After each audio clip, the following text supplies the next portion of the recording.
Welcome back to the Fried Egg Golf Podcast and Happy New Year. I hope everyone had a wonderful holiday break, and I'm excited for 2026. Excited to get this podcast back up and running in the new year. And we have a big one for you today. It had been 14 months since I recorded with Tom Doak. So we got together right before Christmas and recorded a 3-hour session. I was thinking about breaking this up and spacing it out over a few months, but decided that it was best if it was just one episode. So enjoy. It might take a while. It's a little longer than our usual episode, but I thought the conversation just worked better as a singular episode rather than being split up. So one thing to note in the episode, apologies. I had a bad mic cable. My cord was malfunctioning. It's since been thrown into the garbage. But if you notice that there's a little hollow audio in a few parts of this episode, it is because of the bad mic cord. We had to kind of toggle between camera audio. This whole episode is up on YouTube. Also, you can view it there. You can see the whole conversation with Tom. But big thanks to you guys for a great 2025. Can't wait for 2026. We're going to have a bunch of new stuff rolling out in here. I think we're gonna add some stuff to the format after this show. This was really a great conversation with Tom. I can't wait to get back up there and do some more podcasting with him. But enjoy. And as a quick reminder, if you enjoy this podcast, I think something that you would enjoy greatly is Fried Egg Golf Club. That is our membership. A lot of the questions that I asked in this podcast came from our discussion forum. You can go in there and talk about golf course architecture, talk about pro golf, talk about just golf in general with a bunch of other diehard golfers. The membership is $120 a year. It includes access to all of our course profiles that we do. We do one weekly. It's mostly me, Garrett, and Matt Rusches that are writing those. Cameron Hurtis pitches in. You can see all of our great photography from those courses also in there. So just a reminder, check out Fried Egg Golf Club. Big thanks to Tom for the time. And here's the latest episode of the Yolk with Doak. I think we're right around 50 hours with Tom. So I think this is episode 46 of this.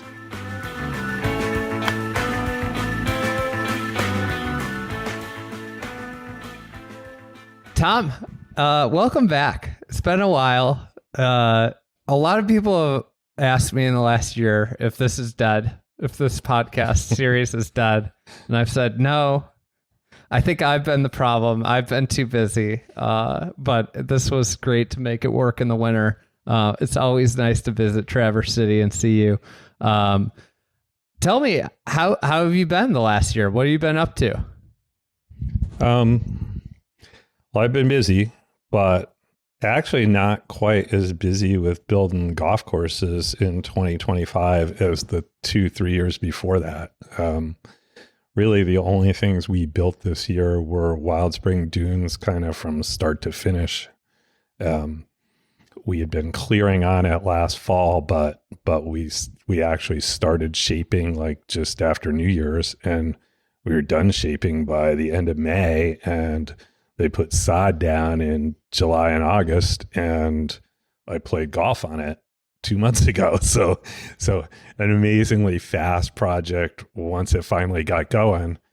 Brett Messerall, who was the one who called me about that project and the first time, reminded me when I was down there to play it that it was 4 years to the day after he and I first set foot on that property.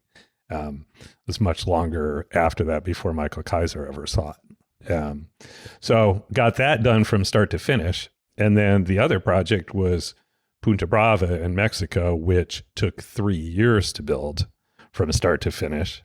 Parker Anderson and I went down there with Eric Iverson in December of 2022.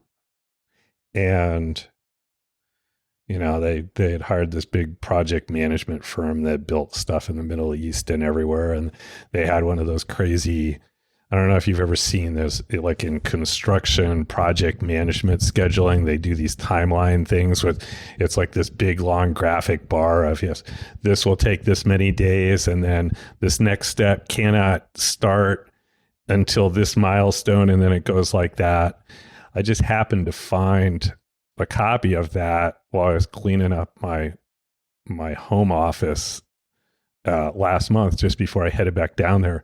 So I brought it to Parker, showing him how these project managers who left the project pretty early on had us having everything done by like late 2023. But in fact, when you're working in Mexico and you're building something out of solid rock, things don't happen very fast. And really, most of that first year, we could have just waited until they got more organized and got more stuff. But, you know, the project had been going to happen off and on since 2007. So when we were finally ready to get going, Brian Tucker, the client, just wanted to get going, even if it wasn't going to be that productive for a while, to just show that we were out there doing something finally. But, you know, really hard project to build. We can get into that more if you want, but it took 3 solid years. And this last trip, we only had one hole left that the archaeologists had not cleared until a month before. So it's December 17th today, I think. And by this time next week, that last hole will be grassed and they'll be done, which is amazing. I remember in astute listeners of this series will remember you calling that part golf architecture project, part archaeology project, since, you know, the area had to be kind of like it had to be effectively searched for archaeological things before you built golf. Yes.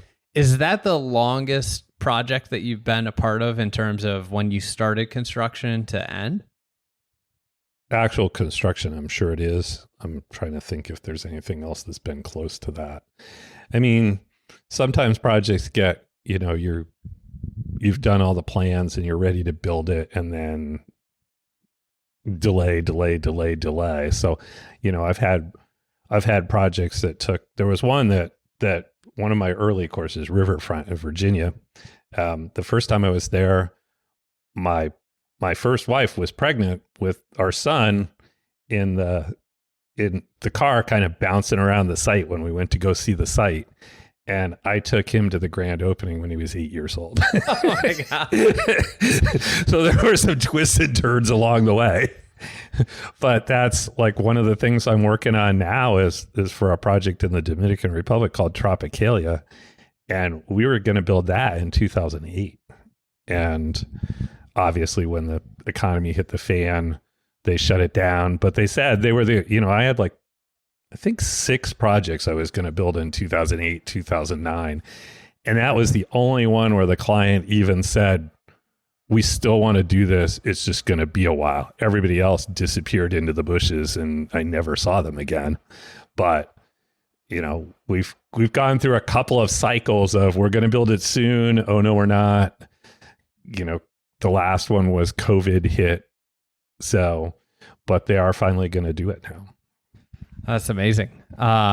It's I imagine it's kind of like coming back to an old friend, you know, where you've done a lot of work. You've thought about the topo, the design.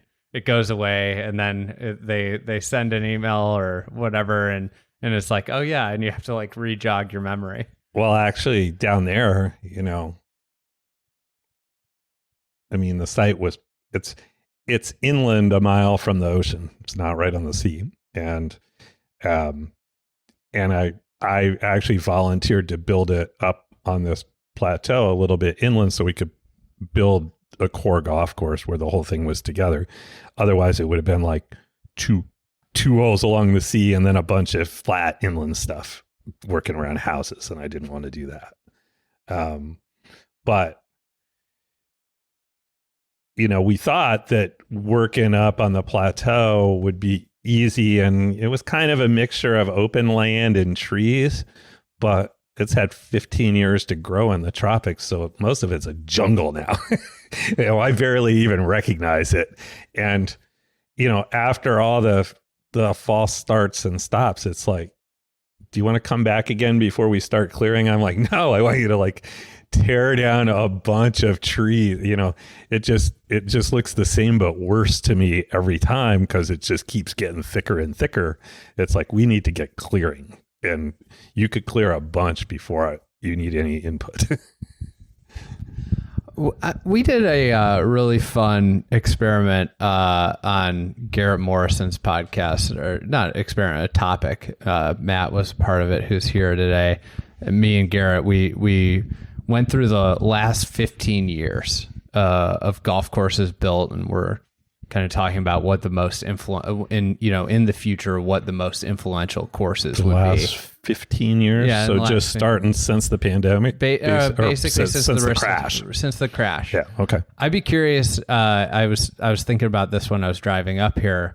What's the golf course that you feel like you've built in the last 15 years that's influenced you the most?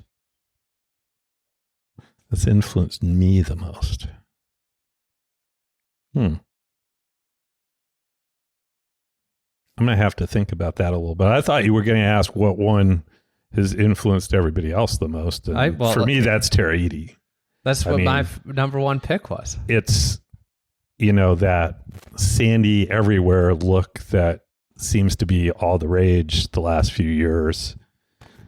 I'm not going to say that's the first golf course that did that, but that course got a lot of attention, and everybody saw that it got a lot of attention, and are like, oh, we should do something more than that, something more like that. And it's interesting. I'm actually, the other thing that I've been doing this year, since I only had 2 golf courses to build, was finally working on the last volume of the Confidential Guide, which means I traveled in Europe quite a bit this year. And in Sweden, I didn't actually see the golf course, but there's a new course in Sweden that Henrik Stenson and his architectural partner have built, that's flat, sandy ground, very close to the sea. It's called Crownwood. And from every description I've seen and picture of it, it's like they're going for the Taraiti of Sweden. And it's the first, as far as I know, it's the first really private club in Sweden. There are a lot of clubs that are member run and owned, but none of them are closed to outsiders at all, like the American model. And this will be the very first one. And they're all excited about that. Like, it's a good thing. I'm not sure they should be careful what they wished for. Yeah. You wonder. I often think about if you could just reset American golf and every course that's private became public, what would happen to golf? I don't even think about that. There's fantasy, and then there's that.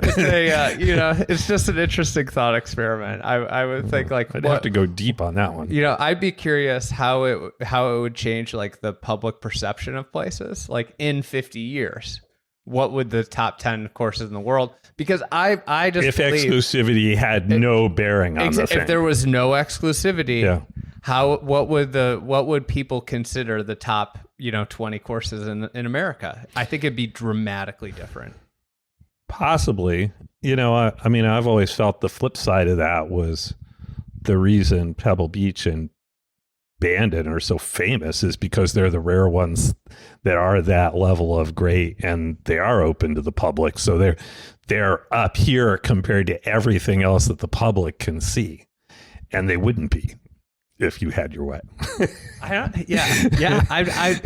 It's something. It's a topic for another day, possibly.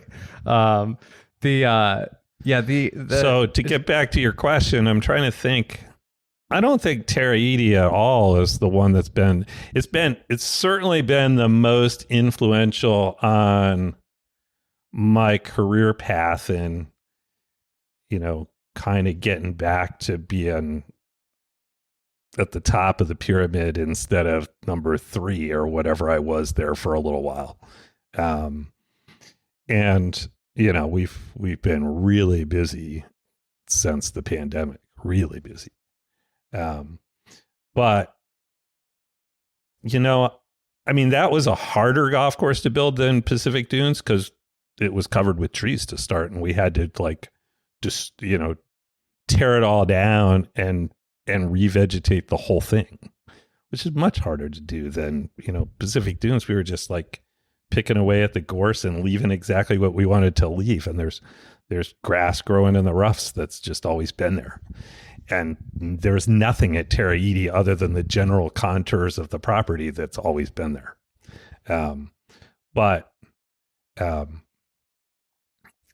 You know, it was harder to do, but I don't think it was like a different level of construction that what we'd been doing before that. You know, certainly Lido was a totally different experience, and, you know, opened my eyes to technology some. That doesn't mean that I'm going to build a lot of golf courses like that. You know, Lido made sense to do it that way because we had data to do it that way. If you've got to design the whole thing yourself, you know, I would still rather go design it on site than design it sitting at a computer screen. But it showed, you know, what it showed me was that someday somebody who likes sitting at a computer screen a lot more than I do will be able to do something really dramatic and exceptional. I think probably better if they start from something pretty flat and boring, so they don't, you know, I still think translating from a real site to the computer and back to a real site is harder to do than you imagine. Yeah. So when you're starting from scratch, you don't have to worry about how you're tying in that little natural bump or those native grasses that you want to save. And to try to take that into the computer and save it and design around it, I'm sure it can be done, but, you know, that's a big leap to come that way first and then go back. Yeah, it's our first two picks for influence on it, you know, overall industry, you know, golf industry as a whole in the future were Lido was second and Taraiti was number one. And Matt had the second pick. His reasoning for Lido was the technology, and my reasoning for number one for Taraiti was if that didn't work, you know, TRI doesn't happen and New Zealand doesn't become what I think in 20 years is like this massive hotbed of golf destination, you know, as it in keeps 20 growing. years, you think it's going to keep growing? I think it's going to keep growing. Yeah. I think I'd be surprised, but because New Zealand's still a very small market for golf, there's only 4 million people that live there. Yeah. And, you know, nearly everyone has to travel from a long way away to get there, except the Australians. So I'm not sure that the numbers support a ton of golf courses in New Zealand any more than they, you know, Tasmania is another one. But even that, like Barnbougle is successful because the same people come back 2 or 3 times a year. And if they are going to 6 other golf courses and they're not coming back, I'm not sure any of them will be that successful. Yeah. I just think without Taraiti, New Zealand isn't as prominent as a golf destination. I think that's true. And yes, I mean, Cape Kidnappers and Kauri Cliffs kind of set the tone for that, but they were still very expensive and they seemed like very one-off things. And those, you know, those little lodges at both places are tiny. There's 20 people there on any given day. So, Tearai is aimed at a broader market. You know, that feels more like Bandon or Sand Valley. And there's a market for that in New Zealand now that there wasn't 10 or 20 years ago. But I don't know if there's a market for a lot of them. No, I'm at more of just the entire tourism of the idea of going to New Zealand has become way more, you know, prevalent because of that. Yeah. I you know, this podcast has always been, you know, listener question driven on top of kind of what's going on in your life. The Jeff Shellman asked the question, how long is your social media hiatus going to last? You announced on Instagram you're going to be taking a break, which I'd like to take a break. I announced on Instagram that was my anniversary present to my wife, was getting off social media because I mean, I knew it, but it was starting to become very clear that, like, I travel a lot. When I'm home, I don't need to be distracted by that. I need to be present at home. And if you're always like checking messages on Instagram or hitting I can type the login for Golf Club Atlas without even thinking about it. And so I've put those deep down on my phone and computer where it's really hard to do. And I have to think about it. I have to willfully go through like 3 stops to actually do it. And so I'm almost never doing it. It's only been, I'm into it like about a month now from my anniversary. I think it'll last. I think I have willpower, and I just needed to like decide that I didn't want to do this anymore. I was a social media, other than Golf Club Atlas, I avoided social media entirely for years. I never had a Facebook account or any of those other things. And I didn't have Instagram either. And then it was Angela Moser who like practically begged me to get an Instagram account or something, because she was tired of hearing all these other architects talk about all the things that they were doing when we were doing more interesting thing, more and more varied, interesting things that they were, but it was never online anywhere. Like I haven't even updated my website in like 4 years. If you go on it now, it'll show you what I was doing in 2020. I've built like 10 new golf courses since then. But, I don't feel like it has anything to do with like getting business. I never did. I thought like people aren't going to hire me because of Instagram. And I've been shocked that I would occasionally get like some personal message on Instagram from some potential client. And I'm always like, just please email me. I can't, I don't want to try to keep track of a whole nother channel. First it was just the phone, and then it was the phone and email, and then it was the phone and email and texts. And then it's personal messages on like 8 different systems. I don't need that. But I've been shocked to meet clients and have them say things like, well, I've listened to all your podcasts. I'm like, that's like 50 hours of podcasts or whatever the heck it is. By now, it's like, seriously? People with lots of money who are thinking about building a golf course listen to that much? So clearly it's good to have it out there. It's in some form. But I think my time is done for Instagram. I'm not worried. I'll turn 65 in March. I've got enough work to last me till I'm 70. If things don't fall apart again and all these projects happen, I would guess that probably 1 or 2 other people will call me in the next 5 years about something cool. So I'm not worried about generating future work, and there's no reason for the social media if I'm not. Golf architect is a very fascinating job to me, in the sense that I think you guys, especially the smaller firms, I think it changes as if you get, really big, but if you stay lean, you're really kind of an entrepreneur in a way. We all are. I mean, you're who's really big by your definition? We're all fairly small shops. I think like you think about like Fazio, Nicholas before. Oh yeah. Yeah. Like where they have teams, and it's just, the figurehead just shows up to cut the rope. And that, Yeah. pretty much doesn't exist anymore. Those guys are still doing golf courses, but they don't have a huge team. All their team are kind of independent now, like all my people are. And you can bring them back together when you've got something for them to do, or you hope you can.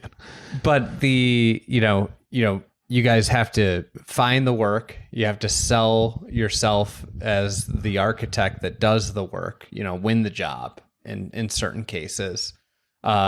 Then you have to run the job. You're then become an operations manager.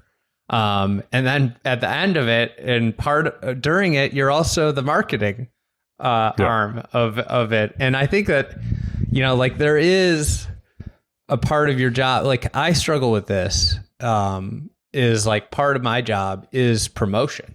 Like I don't like to promote my stuff. And it's like very difficult. Like you don't get into doing oftentimes you don't get into doing what you love doing to promote what you're doing, which is, it's just a challenging thing, but it's absolutely part of, the architecture world, and the golf architecture world is the promotional piece of it. It is and it isn't. I was going to say that golf course architecture is not any different than running a media business or running a restaurant. You're in it for the one little piece that you love, but there's all these other things that come with it if you're going to be successful. You have to know about all different aspects of business that you probably really don't care about, but it's part of running a successful operation. And you could try to hire out somebody to do all those other pieces. You can't really afford to, but you can try. Or you could take on a lot of load that you don't really want to do for quite a while to get over the hump, and then maybe you don't have to worry about it so much. But it's interesting because as much as you say all of that and how important self-promotion is, on the one hand, I said to all of my employees when I gave them the company a few years ago and, sort of abdicated myself from being responsible for making sure that they had work a year or two down the road, was that the one thing that I thought that they didn't do enough of was self-promotion. I'd been doing all that. And back in the day, before Instagram and Facebook and all this other stuff, it wasn't so much self-promotion. You had to attract attention from golf magazines and golf writers and those people, and you had to spend time with them and talk to them individually. I couldn't just put out a podcast where everybody could hear it. I would do an hour interview with a writer who would distill it down to the same 1,500 words, and you wouldn't learn anything, but that's the way it worked. And the only way you would get attention for your work was when a bunch of those people all knew you and thought, he's a really sharp guy. He's gonna be really good someday. And it wasn't that you were already good. It was just that you didn't have the chance to show that you were good. But ultimately, you couldn't be recognized as good without those people all agreeing. It's like, when Golf Digest started their best new courses thing long ago, the first private club I built, Stonewall in Philadelphia, I thought, yeah, that has a pretty good chance of, that's a good golf course. That should get some kind of attention. Not one of their panelists even went to rate it, because Jack Nicklaus and Tom Fazio were building 10 golf courses a year. And what chance did unknown me have of, why would they even go look at my courses? They were trying to pick which was the best Tom Fazio course to nominate as the best course of the year.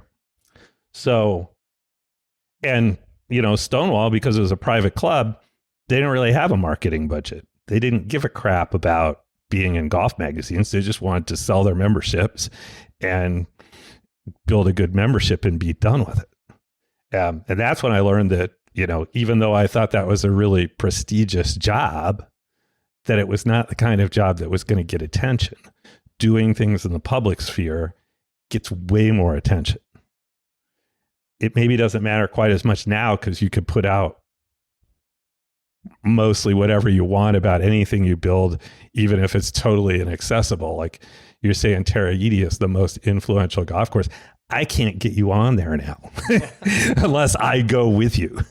You know, it's very private now. That they, for a while, to their credit, they did the Sandhills model, and you know, if they weren't busy and you stayed on property for a couple of days, you could stay for 3-4 days if you wanted to. It was eye-wateringly expensive. Some very wealthy people complained to me about how expensive that was, which sort of shocked me. But you could for a while play it. But now that they've got 2 resort courses down the beach, no, it's completely private. It's Augusta level private. You have to play with a member.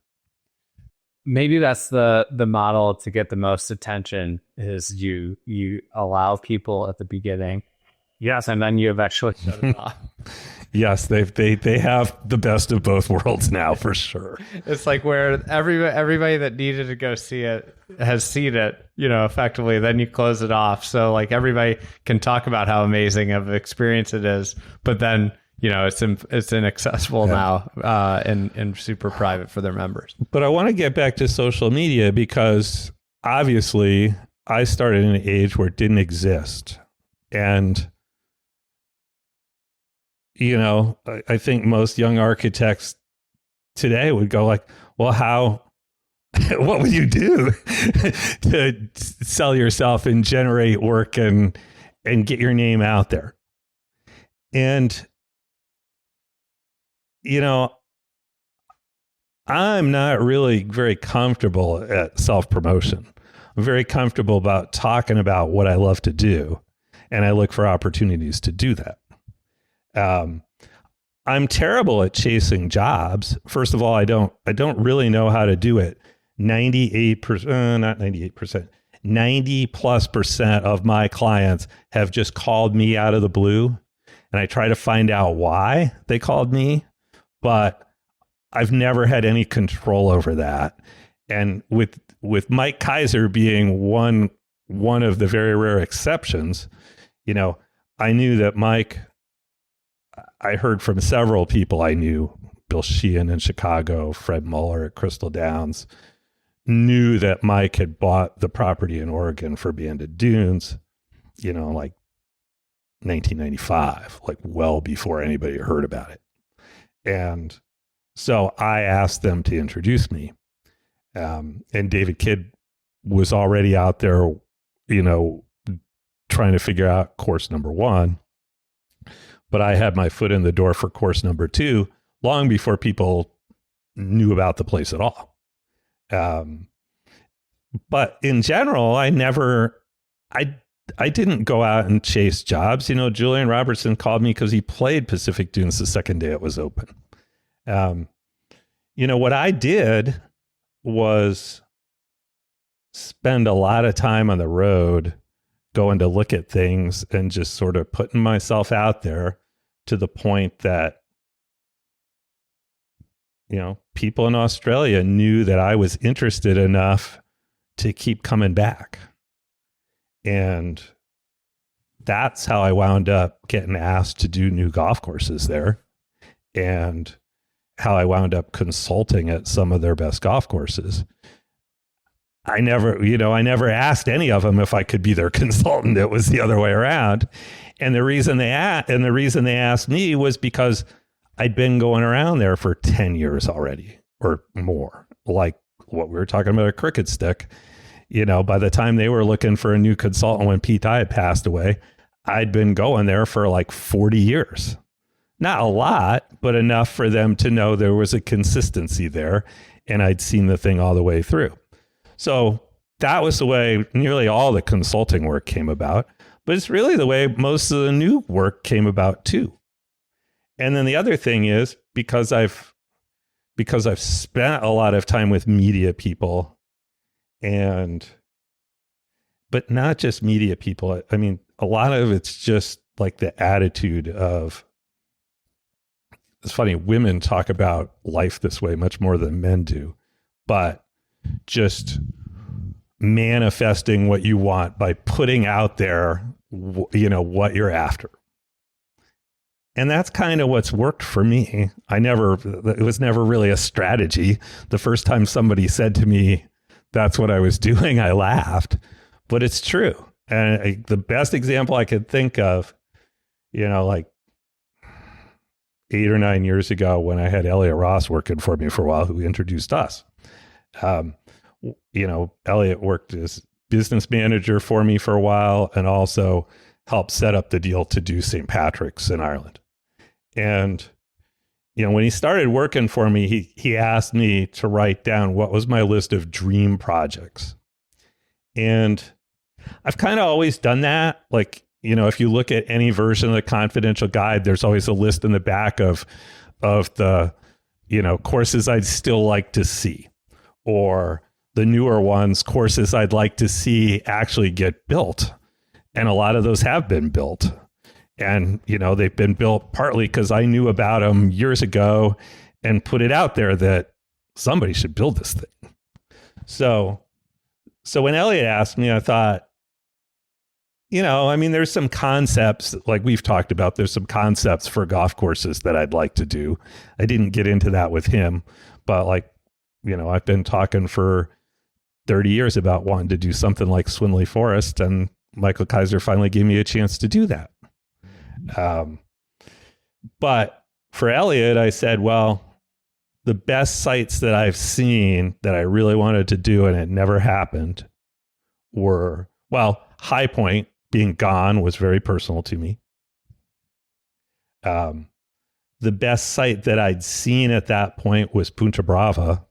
I went there with Billy Getty in 2014 after the Tiger deal had all fallen apart, and the land was still there. And, Billy took a look at, he wanted to build it, but he couldn't get the deal done with the landowner who was still alive. The deal only finally happened when the landowner passed away and his heirs, wanted to make some money off the thing by selling it to whoever was standing there at the time.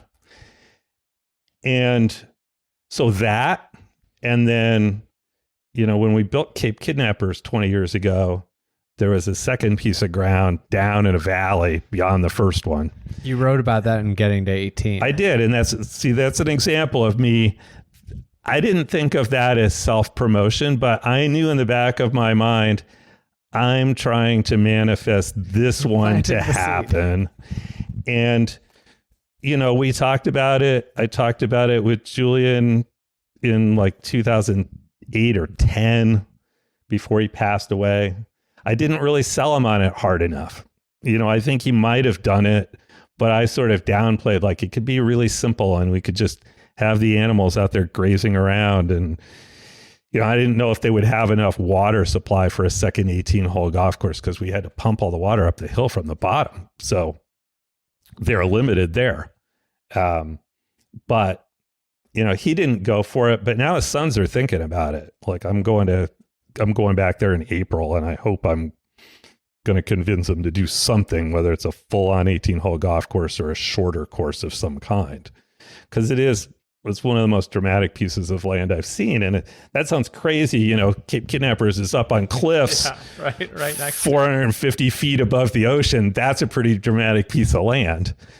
And that's kind of a one-off. I can't really think of anything else I would compare that place to.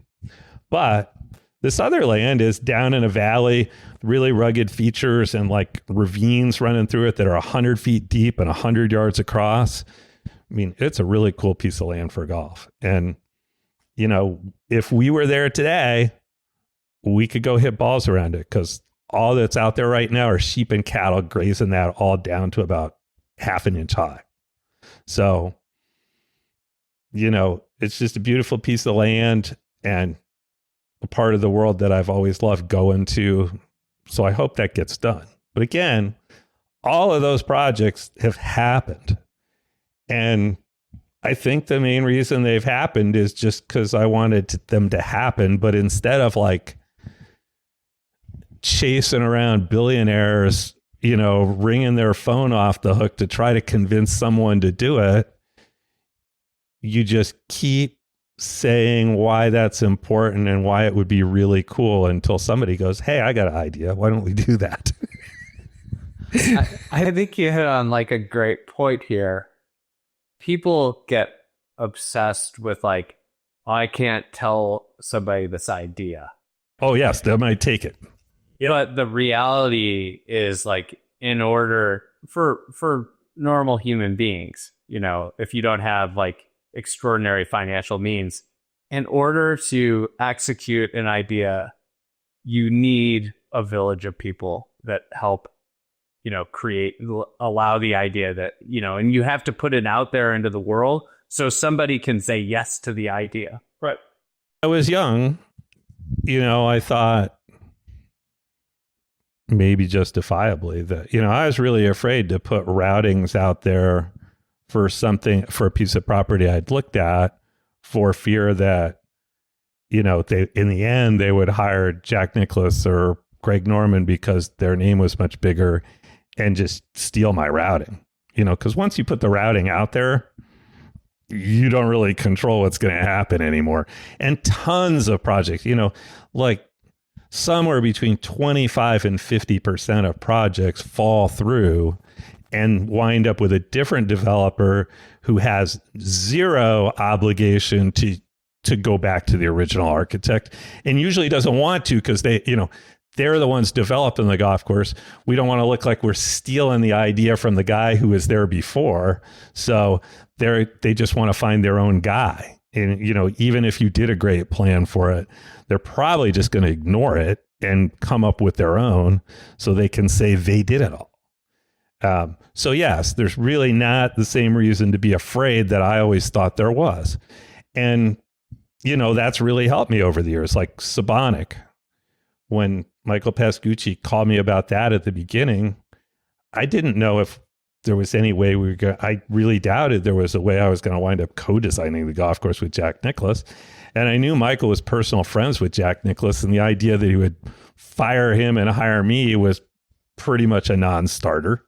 So, I did a plan for it in like a day or two. And then I was like, should I let him really look at the plan? And then I was like, well, what have I got to lose? I mean, if he winds up hiring Jack Nicklaus, there's nothing I could do about that. Maybe it'll be a better golf course because he saw my plan. But I just trusted him to not steal from me. And it worked out. Punta Brava was the same. When I looked at it with Billy Getty, Tiger Woods had done the original plan for that. And I was counting up the other day, because I do give, if you looked at Tiger's plan and you looked at our plan just side by side and not look at, from on the opposite wall, they look pretty similar. If you look really closely, I think I moved like 10 greens, a little bit here, a little bit there, changing that, having a crossover of the first hole and the eighth holes, some weird things that, and maybe Tiger would have done some of those things if he'd been the one to build it 10 years later, but because you're always refining as you go anyway. But so I did that plan for Billy, and Brian Tucker saw it, and I thought, oh crap, now it's out there. And whoever does that is going to take those ideas. But when the money finally came together to do it, they called me back because I'd done the plan that they were interested in. And so that's how I wound up getting the job. When you've won a job and you've gone up against other architects, have you ever looked at their do you ever just look at them, even if you're like done with the project? Have you ever looked at them and just said, "Oh, that's interesting. They went there or there." Has there ever been a plan that you've looked at and been like, "I wish I would have thought about that," even if I'm not saying built it, but like you just saw it maybe later and you said that was pretty clever. Right. So first of all, I've almost never won a job where I had to compete with like 3 or 4 other architects. I'm like the only time I can remember interviewing where they interviewed a bunch of architects and I wound up with the job was Common Ground. And that was sort of a done deal because Eric and Don were such good friends and had known Ed Mate from the CGA for so long. But most of those other design competitions, not just the Olympic thing and the famous things, but like a dozen projects I could name that we did not get the job. I think what's interesting about what you're saying, though, is like you earlier said, I never have chased jobs. You've never, and if you think about architecture and chasing a job, you're basically you're a salesperson then. Yeah. I used to do sales. And my first job out of college was I would just go into an office and pick up a phone and call people all day long. And I could never do that. I could never do that. But Dave Richards, who was from Michigan and did the PR for all the golf courses up here for like 25 years. And he didn't bring, I came and saw Crystal Downs on my own before I met Dave. But Dave called me in 1986 to ask me to come up and see all the new resort courses, hoping I'd write something about them for Golf Magazine. And so Dave helped promote the two projects I did here. And, I paid him for a while to help with some of the other stuff and like introduce me to golf writers and get articles written about them. But Dave said to me at one time, if you had to sell shoes, you'd starve. And I said, if I had to sell shoes, I'd want to die. That is just not me at all. And that's what I think when you get these like, hey, it's a 5-person race, it becomes a sales competition. Yes, it's not about, we could put 5 plans on the wall and and talk about them all. But most people looking at those plans, they don't understand the topography or how any of them are actually fitting the site. So that's a pointless exercise. And it's all about how they're presenting themselves and what they're saying and how they make the client feel. And that's not worthless. I mean, you do have to find like-minded people to work for. It doesn't help you to be, if you're a great salesman and it gets you jobs for people that aren't on the same page with you, that's not going to work out well. So you don't want to be that good a salesman. In the end, you're trying to identify people that you would actually want to work for and are going to let you do what you do. I was sitting, it's funny. I think like clients and architects, you do this song and dance where they talk to people, but it's almost a lot of times like self-selecting. Like sometimes I think, having spent time and gotten to know architects as well as like a lot of the developers, like, right? They kind of self-select who they're going. Like you could meet somebody. Yeah. If you met a developer and you sat down and talked to them for an hour or two about what they wanted to do, you almost be able to type pick who they should hire. Sure. And there have been guys that have tried to make a living consulting on that and telling the developer who to hire. It's very much like a personality thing. Like to me, like somebody that's going to hire you is going to be somebody that is like a golf nut. Like that's a really good match. But you get different because you had like Richard Sadler who didn't know anything about it. So I'll tell you, the one thing that I've been pretty good at, I've had some lapses over the years, but in general, one of the things that I've done well is like at the end of the project, talk to the client about what should I have charged you? Why did you pick me? Trying to figure out like, how I got the good job. And I said, like, when I've gone up against 3 or 4 other architects, I generally do not get the job. But luckily for me, like,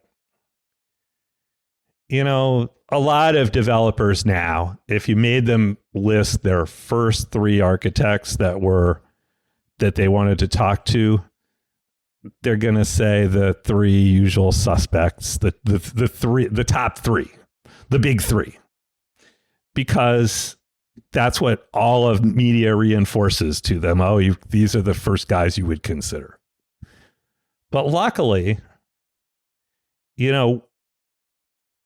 we all have different personalities, and we're out there in media enough that most of those potential clients, instead of calling all 3 of us and saying, yeah, I want to sit down with you and talk through this, they have a sense of which of the 3 resonates with them the best. So instead of calling all 3 of us, they'll call the first guy on their list and go walk the site and have a meeting. And if it goes well, it's done. And if it doesn't go well, then maybe they'll go to the next guy on the list. But they don't make us all do proposals and fight it out for the job. We wouldn't do it if they made us at this point, but the really good clients pretty much never asked us to do that. It's the other, when a job is more political and there's and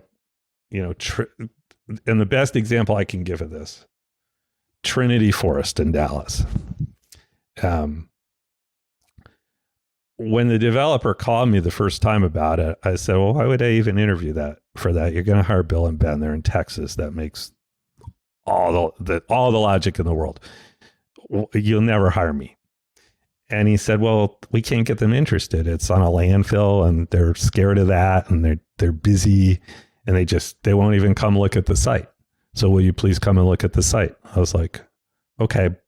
And I went down and looked at the site and I said, it's interesting. It's kind of a complicated site, but I still think you're going to hire Bill and Ben. And he's like, well, we still can't get him interested. So we want you, so we're going to have like a couple other architects make proposals. So we want you to go back and make a proposal too, and then come back and present it in a couple months. And so I did that. And when I got back to present my proposal, I was like, oh, Ben was here yesterday. So we're going to we'll listen to all the proposals, but then we're going to give them time to make a proposal too. So when he called me to tell me that they'd hired Bill and Ben, which I expected from the beginning, I said, do you mind if I ask you a couple of questions about this? I was like, I don't think you were lying to me. I believe you. I know them. Like, you couldn't get them interested for the longest time. But why, when you couldn't get them interested for the longest time? I said, I always kind of had the feeling that if you weren't going to hire them, you were going to hire me. Is that true? And he said, yeah, that's pretty much true. I mean, when we started talking about the thing at the beginning, Bob Dedman said, well, those are 2 guys doing the best work right now. Why would you not hire one of them? So I said, so why did you have 3 or 4 other architects make proposals on this thing? And he said, well, there were a lot of stakeholders in this. Like SMU is going to have their golf team facility there, and AT&T had money in it, and the tour was going to be involved with it. And there was another big stakeholder too. I can't remember. So there were a lot of people involved. So they didn't want it to look like they'd only considered one guy. They wanted to at least look like they went through a process. And when Bill and Ben weren't part of it, they needed some other guys. So he said, you and Bill and Ben spent by far the least amount of time on your proposals. Like, everybody else came in here with like flyovers and, lots of renderings and drawings of what they were going to do. And he said, I kind of felt bad that they put in all that work. And then he said, and I kind of felt bad that they didn't understand that they didn't really have a chance to get the job. And that's when I went, holy crap, I'm never going to do that ever again.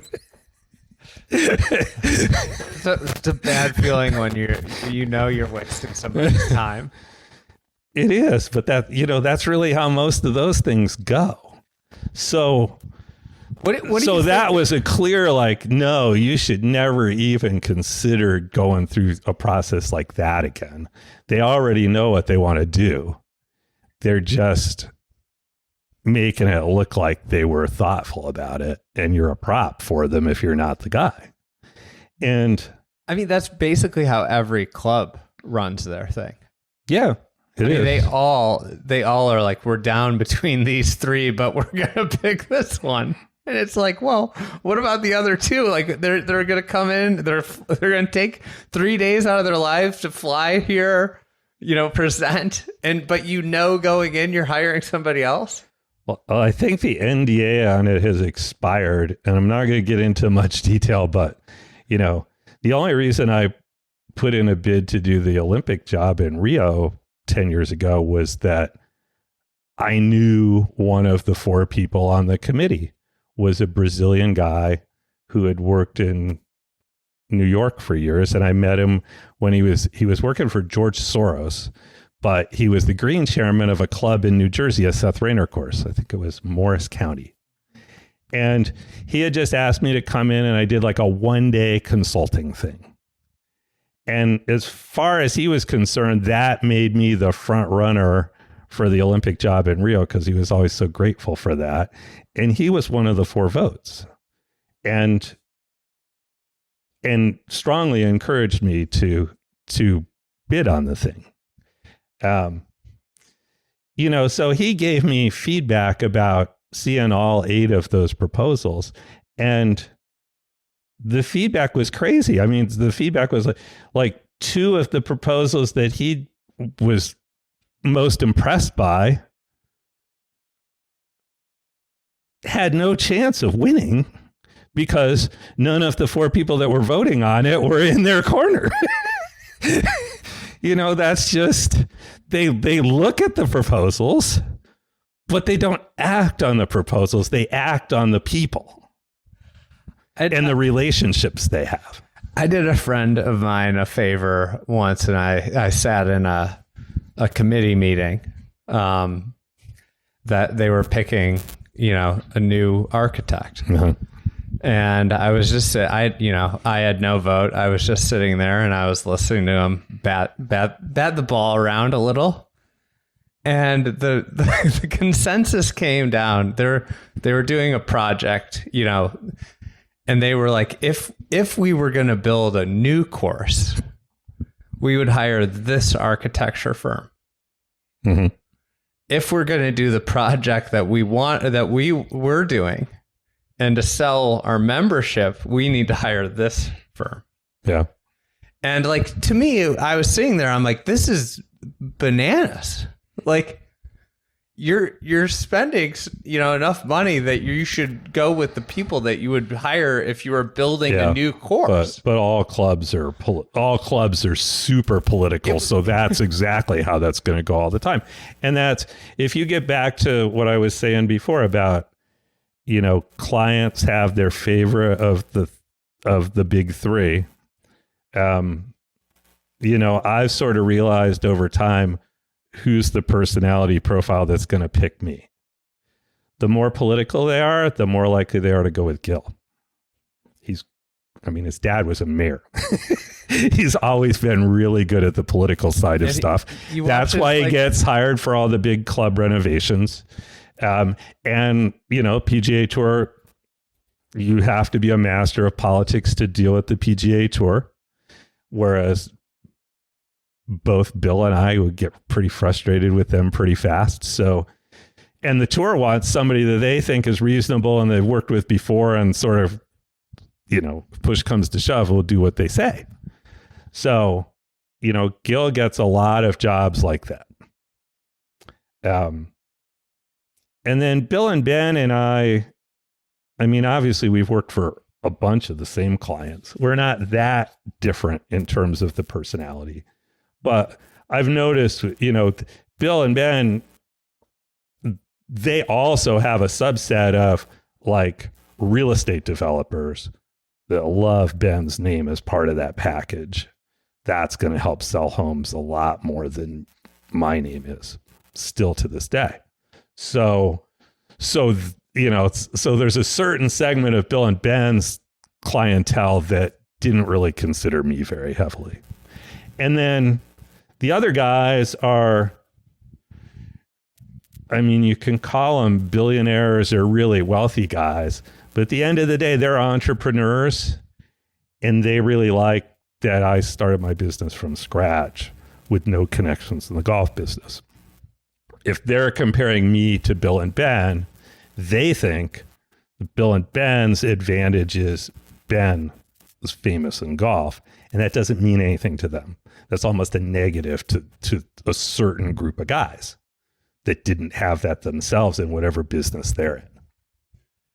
It's observing this. I think like a lot of the general observations are similar. The one thing I would add in, which I think, this ties kind of everything together, is there's also, when it comes down to, you two and Gil to a certain extent, is all of your consulting work when there were no jobs, or when you were starting. Right. Then it's like, it's someone who would profile for you or Bill. And it's like, but Bill did the consulting work at the club that they were a member at. And it's like, or you met this person at some event. Like there becomes this one like thread that they have in for sure. The more people you meet, it's like building a pyramid, and it takes a big base. And I feel like that's the, become, and maybe, you more so than maybe, I would say, I'm just trying to think, but like you, Bill, and Gil obviously came after you guys, but you guys built this new model of how you get new builds. And a lot of it is through the consulting work. Is if you think about, but I'm trying to think, because I don't know how many of my jobs would actually trace to consulting. Not that many.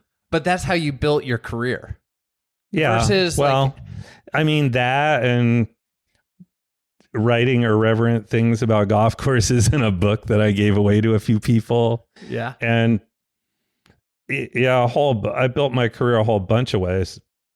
But again, it is entrepreneurial though. It's number one by being out, you keep just putting yourself out there, which is different than promoting every construction visit you make to a new golf course and showing more pictures in the dirt and more renderings of what it's going to be like in 5 years. That's kind of a different thing. What do you think of those renderings? I have mixed feelings about them. I will not look at them because they're a cartoon. Even if the architect does work, I don't work that way. So for us, anything that we draw in advance is, I just call it a cartoon version of what we're going to do. And it's sort of Punta Brava. I realized one of the things that got me to want to stop doing social media, besides my wife, most important, years ago when Tiger was going to do the project, and then again at the beginning of our project, Punta Brava, trying to sell very expensive memberships, put together a sales package with flyovers and renderings of what the golf course was going to look like based on the routing plan. They wanted me to spend a lot of time with those guys to tell them how the bunkers were going to look. And I was like, I'm not going to do that. That's not how you do this. You have to get out here in this rock and build the thing. And so I realized at the end of this job, after 3 years of hammering away at the rock, that a lot of people go, oh yeah, it looks just like those flyovers they did 3 years ago. That just makes me angry. That discounts how much work all of the people that work for me did out there, how much they had to listen to a rock hammer going for days and weeks at a time so they could build the ninth green. And a lot of people just think, oh yeah, it's just like this cartoon version that somebody did a long time ago. So, that's what I think of all plans for what we're going to do with the new 18-hole golf course. It's like,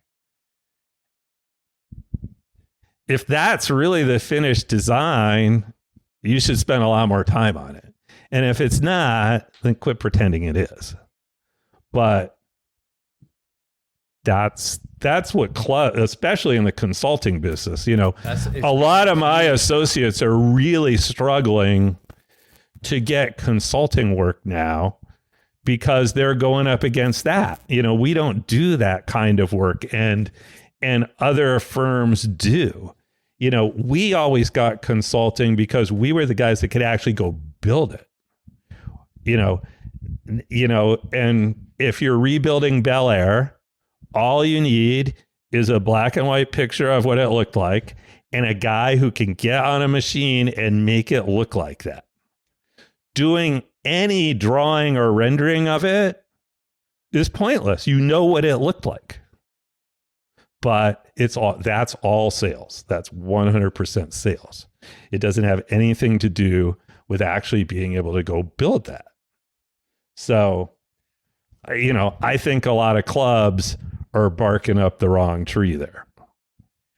The one that stands that I'll never forget at kind of like the very beginning of the rendering kind of boom, which I think is like, it's only going to get bigger at this point with these clubs are going to be playing the video game version of their course before the course is open. Oh yeah, somebody told me that the other day that they had done that, and were we going to do that for this next course? And I was like, no, nope, we're not. Because then when the green changes, like the green site changes, but the one that always sticks out, I'll never forget when Cabot Citrus Farms was like in construction. They had the one rendering of, I think it was like a par 3, and it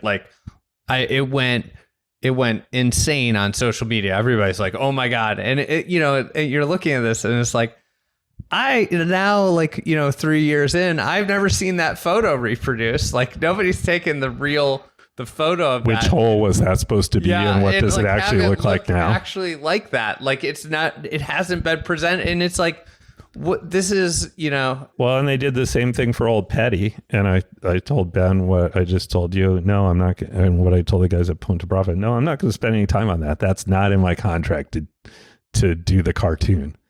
And they did one, and I think it helped them. I think Ben wants to keep doing that because it sells at whatever level he's trying to sell to future visitors while there's still nothing to look at. But that is, at the end of the day, all the one thing that an architect has to be able to sell is the client has to believe that you can build something great on that site. Visuals help.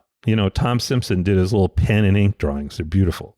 Mike Strantz was a really good artist and could paint exactly what he wanted. Supposedly they used those paintings when they were out there in construction. I don't know that for a fact. Robert Trent Jones could draw. He could draw a lot better than I could draw. Pete Dye and I had the credibility of, no, they go out and build stuff.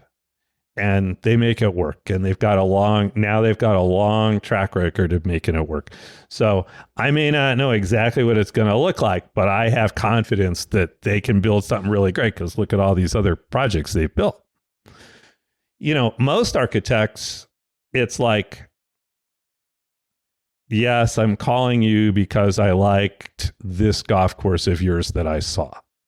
And most architects' response to that is, oh, I'll build something just exactly like that for you too. Which is sort of an embarrassing answer in a creative profession, but in a sales profession, in a business, that is what sells. And it's scalable. It's easy to build the same thing every time. Yep. It's easy to, create some sort of template to to follow. So,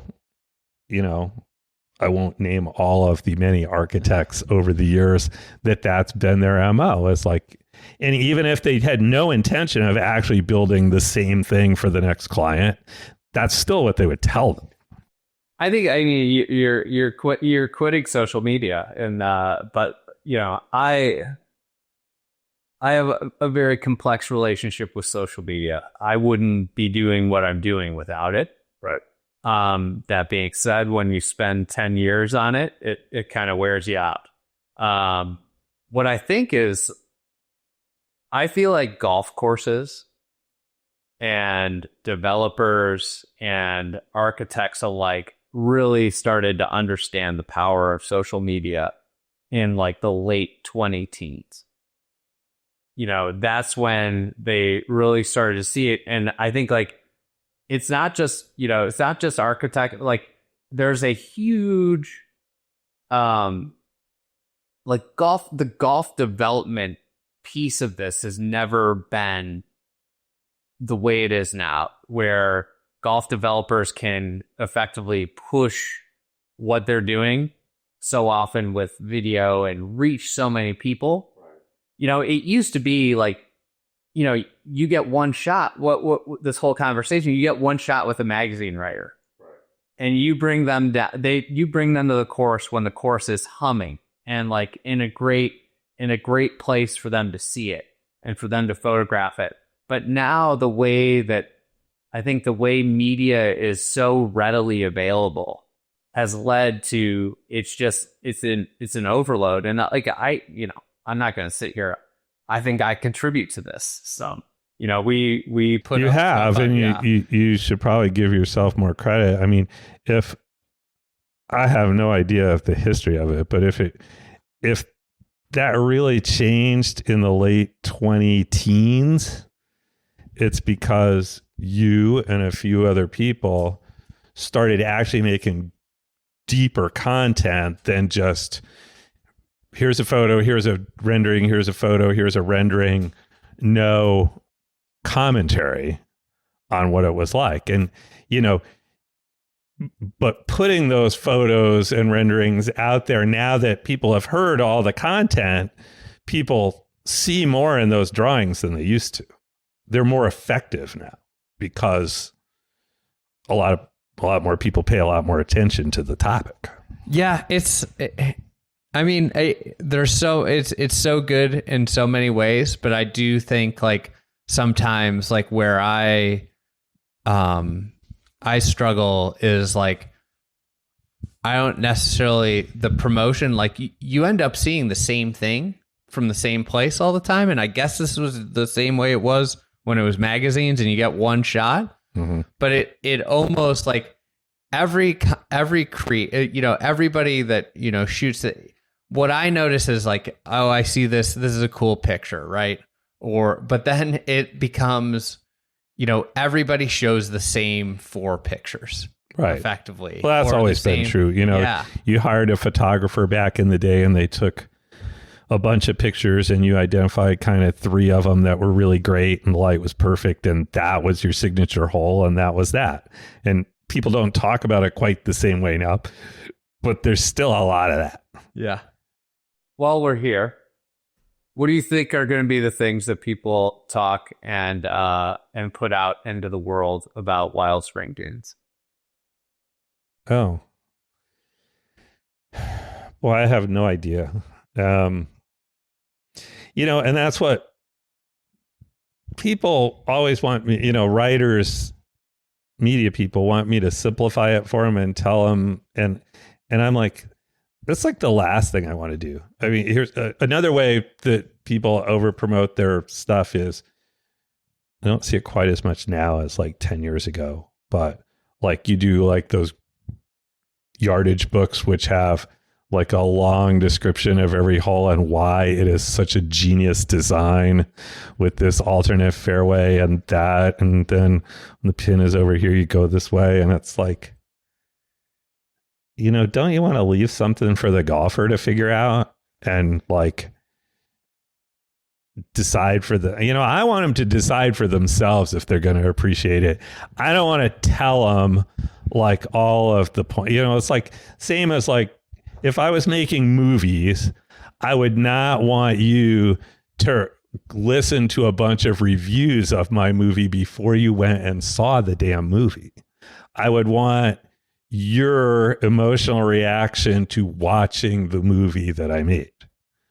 And that's what I want for golf. I want your reaction to actually playing the golf course without all that other bullshit. And that's why I don't like doing this anymore, because more and more people are trying to pre-check,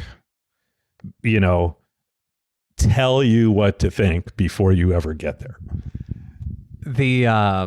I'd love a yardage book that was like, it gets to par 3 and it's like, this par 3 exists because I had to get out of this corner and this was the only way to go.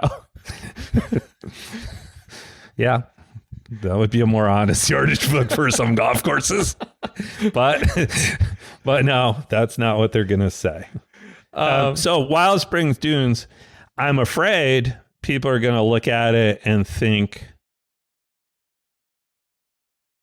that it looks like a bunch of other modern designs because it's sandy around the edges, because it's a really sandy property. And if you keep looking for sandy property, you're going to get a lot of that. Pine trees. Yeah, and you're going to get pine trees. I mean, I thought of it when we were starting out on those 2 Texas projects 3-4 years ago. I thought, this is great. I've got like 2 completely different sites. They're very different. Childress Hall is like, you're up on a bluff overlooking the Red River, and it's going through gently undulating ground, and then you're really only in the big sand dunes for like the last 3 or 4 or 5 holes at the end of it, where it feels like a dunes course like Ballyneal or somewhere else. The rest of it is Texas. And then Wild Springs, is hillier. It was much more forested when we started. Now that we've cleared it back, it looks a little more like Pinehurst or Sedge Valley, but it was pretty thick with trees when we started. It does have some little ravines that start out as springs on the top of the site and wind up eroded down to rock and being a pretty wide gully that is a hazard on the holes at the bottom end of the golf course. And I thought that would make it really feel different than the other golf courses. But that was when, the first plan I did for that was 36 holes with a golf course around the outside on the more rugged land where the ravines are deeper, and then a golf course in the middle that was gentler. And neither the first guys that were trying to do the development, Brett Messerall and his partners, nor Michael Kaiser, went for letting us do, my idea, my original sales pitch was, let me do the outer course, the really rugged one, and let my associates do the inner course. But, they wanted to hire Bill Core or Mike DeVries or somebody else to do the second golf course. So I had to pick my side of that instead. I couldn't just make somebody else stay in the middle of mine. And you're stuck in this little circle. Yeah. You got to stay in your bubble. My associates would have done that. Nobody else is going to do that. But then when Michael got involved, he went back to his dad's mantra of just design me the best 18 holes you can. Don't worry about stepping on the next guy's toes. Just go wherever. And then we'll have them do the next thing. The only problem was that Bill Core had already been there and done a plan thinking that I wanted this part and he wanted this part. So he was over here. So, and then he used some parts that I wanted to use. So 3 or 4 of the holes on Wild Spring Dunes are or a hole that Bill Core came up with. I said to Michael, I can't unsee this. That is a really good hole for that part of the ground. And it fits. If we're trying to get as much variety as we can into 18 holes, I want to use that. And I didn't feel as bad stealing from Bill this time because I let him keep the ground he wanted for Pinehurst number 11. and to be fair, I found, Brett Messerall found that land for Wild Spring Dunes, but I was the one who spent 2 years figuring out how to put a golf course on it so that everybody else could come along and go, yeah, this is a great project. We should build this. So if that meant that I got, I had to put my foot down a little harder to get my way on that one, I didn't feel bad about that at all. Everybody else was coming in behind me. Well, he got to build the first one at TRI too, right? And yeah, we've traded over the years. And then you had the stream song joint build, which was, you both wanted to build in the same place. It's you guys have had to probably make trades and concessions over the years to each other.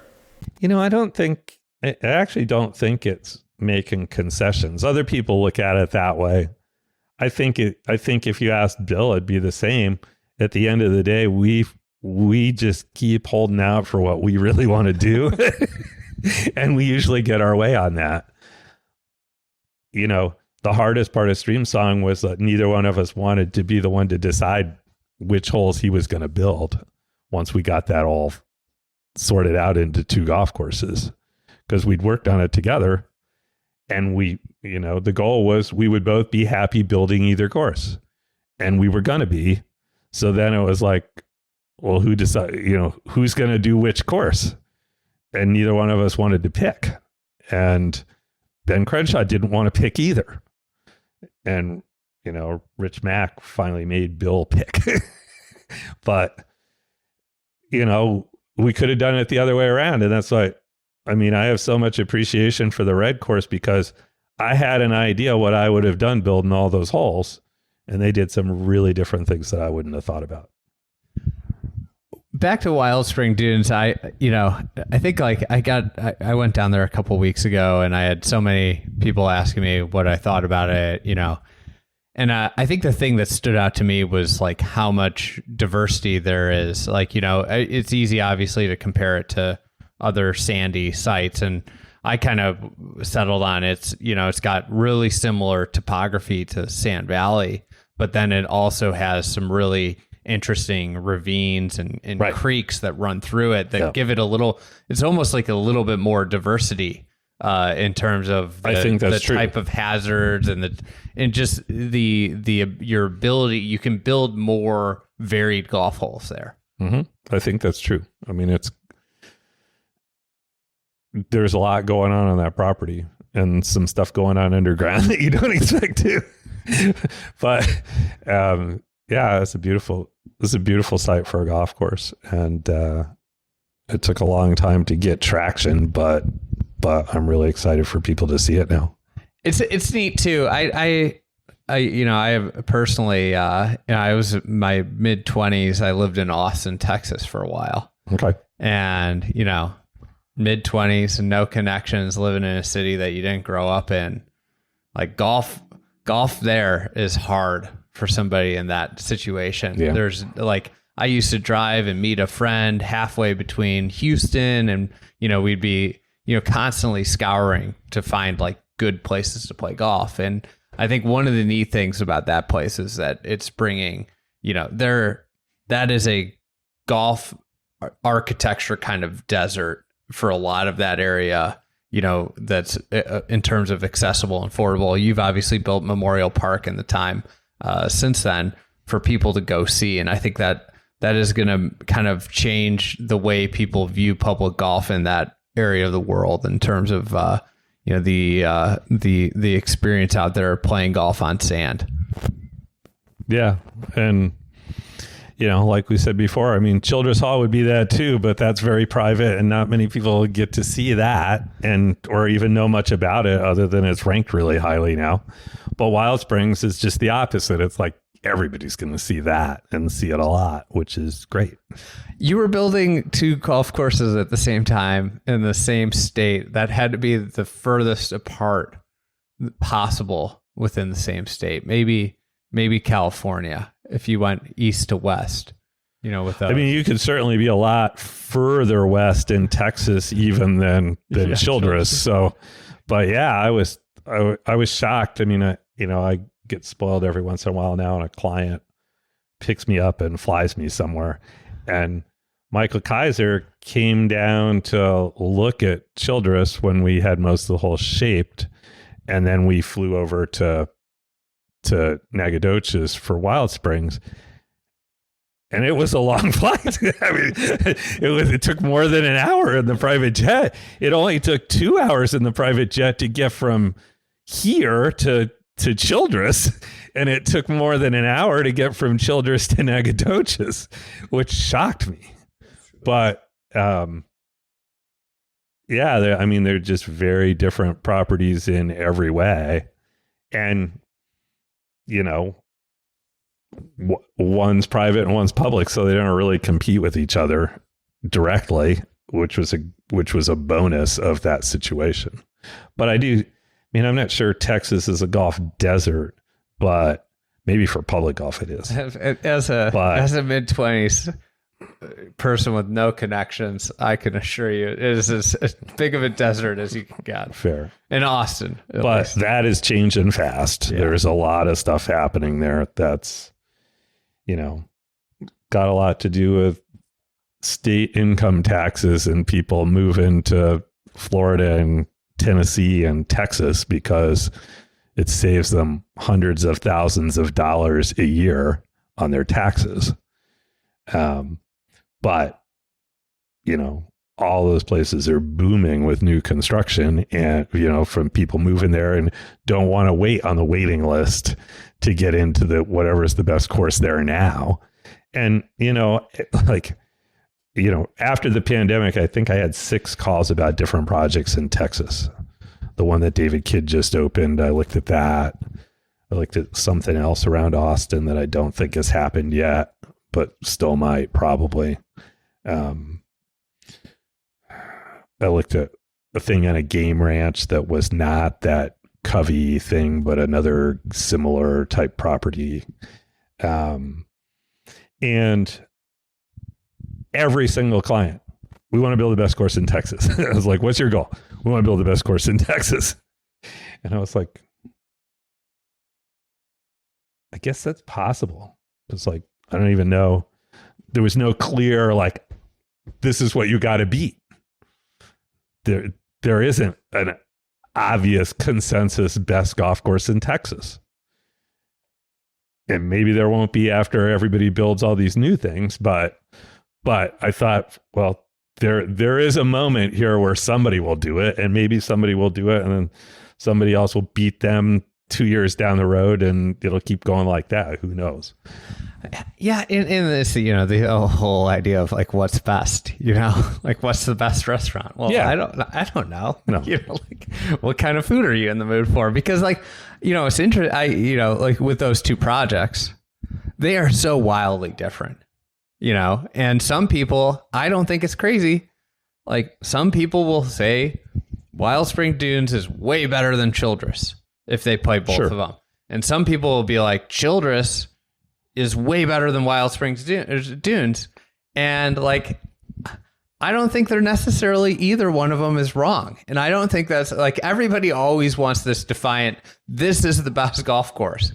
But it is totally what you're in the mood for. And it's to me, Childress Hall, you go there, you're going to have a raw golf experience where you are battling elements, and you are if you don't like playing, golf where your mind is fully activated with wind, what the ball's doing on the ground, and be ready to be uncomfortable in positions, that's not going to be for you, Yeah, probably true.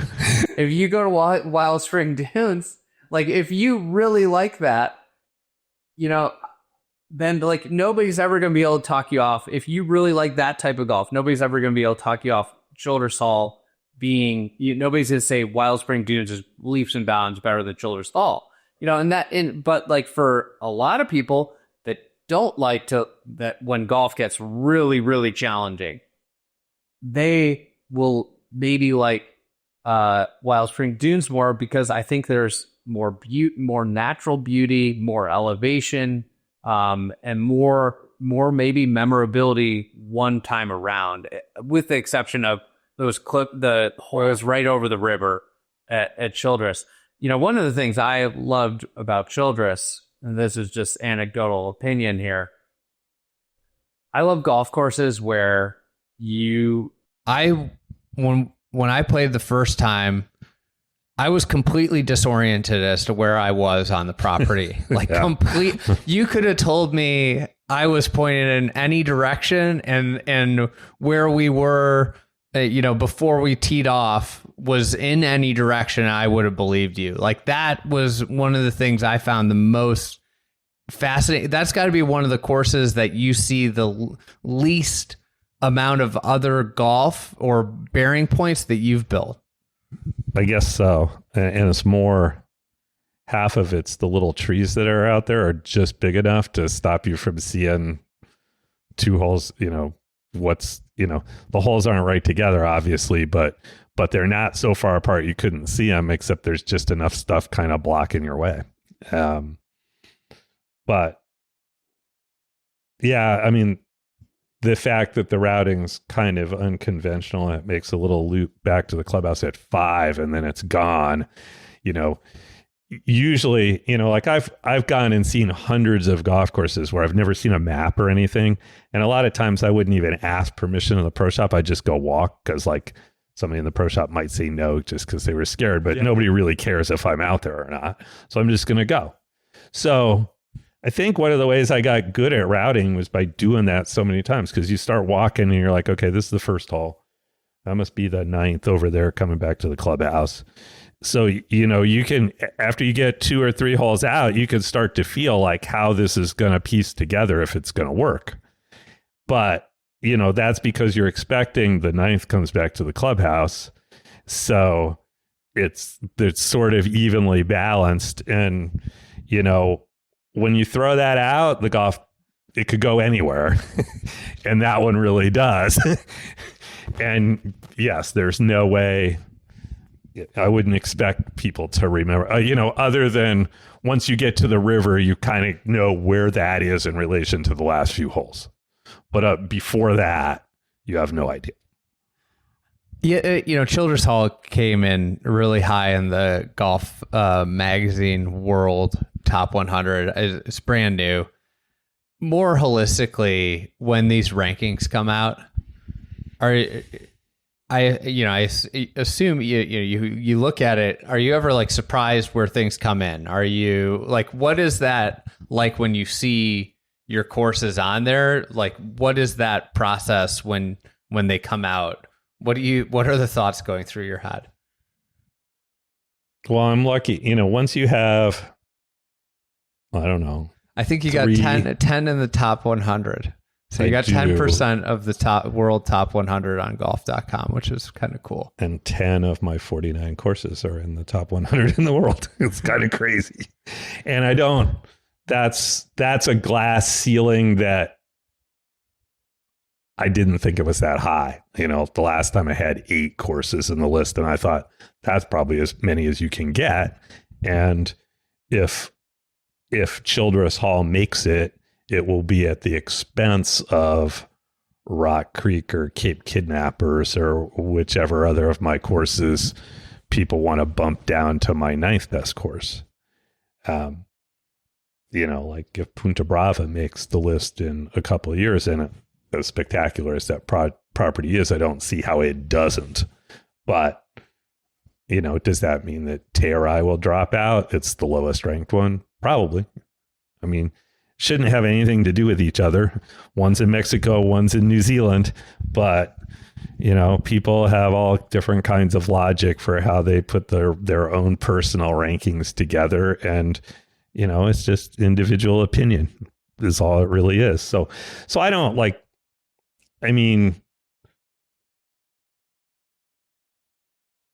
I thought from the time we started building it that Childress Hall was going to be one of the best golf courses we've built. And, you know, it's a great piece of land. We had a great relationship with the client. We had a lot of fun doing the project, and everything ran really smoothly. And those are the ingredients to doing something really great. How people are going to compare that to Ballyneal or Barnbougle or some of those other golf courses I built, I don't know. I mean, all I know is it was a really special project for us to build. And, you know, the best way I can describe it, the contractor told me after we were all done that we'd only moved like, you know, we had a little line item in the budget. If we asked the contractor to pick up dirt from one hole and move it from the tee to the green or move it to a different hole, you know, they got paid X dollars a yard for that. They got paid for 5,000 cubic yards of that, which is not very much. Yeah. Can you put that into perspective of like, let's just say 5,000 cubic yards at Childress Hall compared to like another course that you move very little earth? Yeah, I don't know. I mean, I don't really know. You know, like High Point, the only dirt I moved the first time really was digging out the pond on the 18th hole and having to get rid of all that dirt and putting it up in what were the old first and second fairways and reshaping that. But other than that, I did everything myself on a small bulldozer, so that, you know, that doesn't really count for anything. You know, shaping is day after day. Shaping is, you're always going to shape stuff, except if you have sandhills. But this contractor told me, well, you moved less dirt than sandhills. I'm like, don't ever say that to anybody. It's just, you know, there's no real way to quantify it. All it really means is you didn't have to do a whole lot. And the story I was going to say was, when I did the routing for it originally, I knew Eric was going to run the job for me. He lives in Denver, much easier to get there from Denver than from here. So I was going to take him with me to work on the routing, but we were working on Sedge Valley at the time, and Eric got the flu. Fortunately, it wasn't COVID that time. It was just influenza, but he was down and could not go. So Brian Zager went with me, and he and I spent like 3 days, you know, being out on site with the clients and then going back to the Hampton Inn in Childress. It's not the nicest Hampton Inn I've ever stayed in. But they did have like the breakfast room with the big tables, and we just like camped out at those tables in the evening and worked on the plan and trying to figure out what we'd seen and how to put it together. And obviously I'd done like a lot of preliminary routings before that because, you know, Gil Hans just finished building the second course there. They may do a third someday, but to figure out like where I wanted to build my course before I started looking at the ground, it was like I kind of had to do a 54-hole routing to see what would fit so that I didn't like, you know, take this bit and then Gil would be stuck with less than 18 holes on this side of me and less than 18 holes on that side of me. That would not work. And in the end, I took, I think it's the farthest west part of it. And, you know, the very holes that when we first drove on that site late in the afternoon, and it was not the first site we looked at, they flew me down there to look at another site, which nobody was super excited about. And then Blaise Herman, who had helped Colin Sheehan find the ground, said, well, we looked at this other site. Should we go look at that too? And we drove in there, and like 15 minutes later, we're like, this is the site. This is the one you should be chasing. But we drove in kind of golden hour in the afternoon when it was really pretty. And the very first things I saw were the 11th hole and the 12th hole and the 8th hole are today. Right down that 2-track that you drive in the club entrance, that's the road we drove in on. And I'm looking at the ground like, ooh, this contour is really good right here. And obviously that first view of 11 is really dramatic. And so, emotionally, I was very attached to that end. And, if I'm sorting out where I wanted to do, I wanted to get all the way out there and use that. So I kind of knew what part of the routing was going to be before we got down there. But I hadn't figured out the one hole that I hadn't found on the maps at all was the 18th hole. It's very rugged, and we had to fill in some, we had to do 10-foot fills in the fairway to get, the bowls in the fairway were so deep you couldn't, everything would just wind up in the same spot, and then you couldn't see where you're going. So that is where a lot of the earth moving was done. And it was just filling up the bowl to make it less deep so you could see out. But anyway, by the summer, we were the next summer, because it took them a while to get the water sorted out. But when we were finally talking seriously about building the thing, I realized Eric and I had never been on the site together. He had gone and looked once or twice and kind of seen the routing, but he and I had never walked through it. And we were both really busy at the time.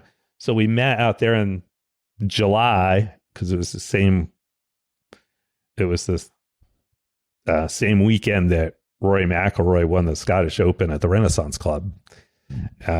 And we really only had a day together. And I was like, well, let's at least walk these first 7 holes and talk through everything I want to do on these 7 holes, so you can get a good start on all that before I come back again. And we walked through all that in like 2 hours. Everything I wanted to tell him about what needed to change, 2 hours. How long would that normally take?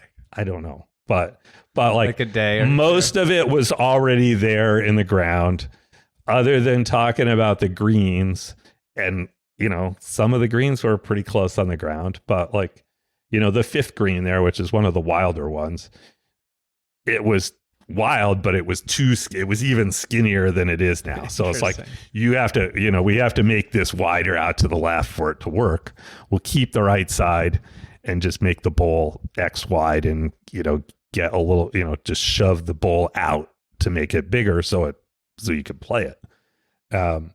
But, so 2 hours, we were done with the first 7 holes. And it's like, well, we got the rest of it, we got till like 4 o'clock until we have to drive back to Dallas. So let's just walk, we walked the whole thing. And most of all the instruction he needed to build a golf course was right there. And we did some things we didn't expect to do over the course of construction. That's why I spent 18 days there or whatever I spent during construction. But it's probably of all my best courses, it's definitely the one I spent the least time building. I was only on site like 16 or 18 days during construction. And I just didn't need to be, it wasn't because I was too busy. It was like, this is just laying here. Of your courses or of your best sites, how do you ever think about like what your favorite sites you've worked on are? Like you said you get to build one more course, and you haven't built it. I'm doing all these stipulations. No, I know. People ask me all the time, what's your favorite course? What's your favorite projects? And, it's funny that I find myself a lot of times, I've got all these courses that are ranked really highly, and I'm naming places like St. Andrews Beach because I just loved the property and it was really simple to build. And do I think that should be ranked higher than Pacific Dunes? No, it's not nearly as spectacular a piece of ground, and Pacific Dunes has a lot more intricacy to it. But St. Andrews Beach was just a cool project, and you're out there with the kangaroos, and it's a cool place, and that's the course I wish I had in Traverse City, especially if it came with the kangaroos. That would be a real selling point. You had your Renaissance Cup at High Point this year, and one of the things that I was taken aback that I guess playing it I didn't expect. You got to really drive the ball well out there. Like it's pretty, like, I felt like in areas fairly narrow. That's good to hear. We try, but yeah, I mean, a little of that is the original version of High Point, while it was very wide by the standards of 1988, it was pretty narrow by the standards of 2024. That world has changed. I started it going that direction, and it just kept running off into the distance. and we've been guilty of, I don't think we've been deliberately building bigger and bigger, but everybody else has too. And so that's drawn us that way too. And it's like, now any chance I've got to ratchet that back, I'm really trying to ratchet it back because I think it's gone too far. You don't want people to drive the ball, hit their drive and be looking for their ball all day. You want them to be able to find it and play it. But I personally don't think I need to guarantee them they can hit it on the green wherever the hell they drove it. And that's what a lot of modern courses are like. You could drive it anywhere and still hit it on the green. Yeah, I noticed that. I didn't notice it. I think this is a thing that happens in competition. So I didn't notice it when we played practice round. But then this has happened to me a couple times where I've played practice rounds at a course before, like a real tournament. I'm not, and all of a sudden I get on the course and I like kind of breeze through and I'm like, oh, that was nothing. And then you get out on when the tournament starts and you start to see stuff that you didn't see in the practice round. And I noticed this there, and this isn't a critique. It's more of a, like, in a casual setting, it doesn't feel narrow. But when I had to hit shots under the gun and had some expectation, all of a sudden I was like, oh, I have to hit a really good tee shot here. Like which holes? The first hole, right out of the gate. Oh yeah, the first hole. I was like, oh my god! Like I just was looking around. And I was like, I gotta hit a really good shot here because you have a bunker there. You have native on the left. Like where I want to hit it is to the right, but there's the bunker there, and it's a par 5. And I'm not getting home in 2 if I hit in that bunker. Right. So I have to hit it over here. But then I have this stuff on the left. And to me, you're right. Because like on a modern par 5,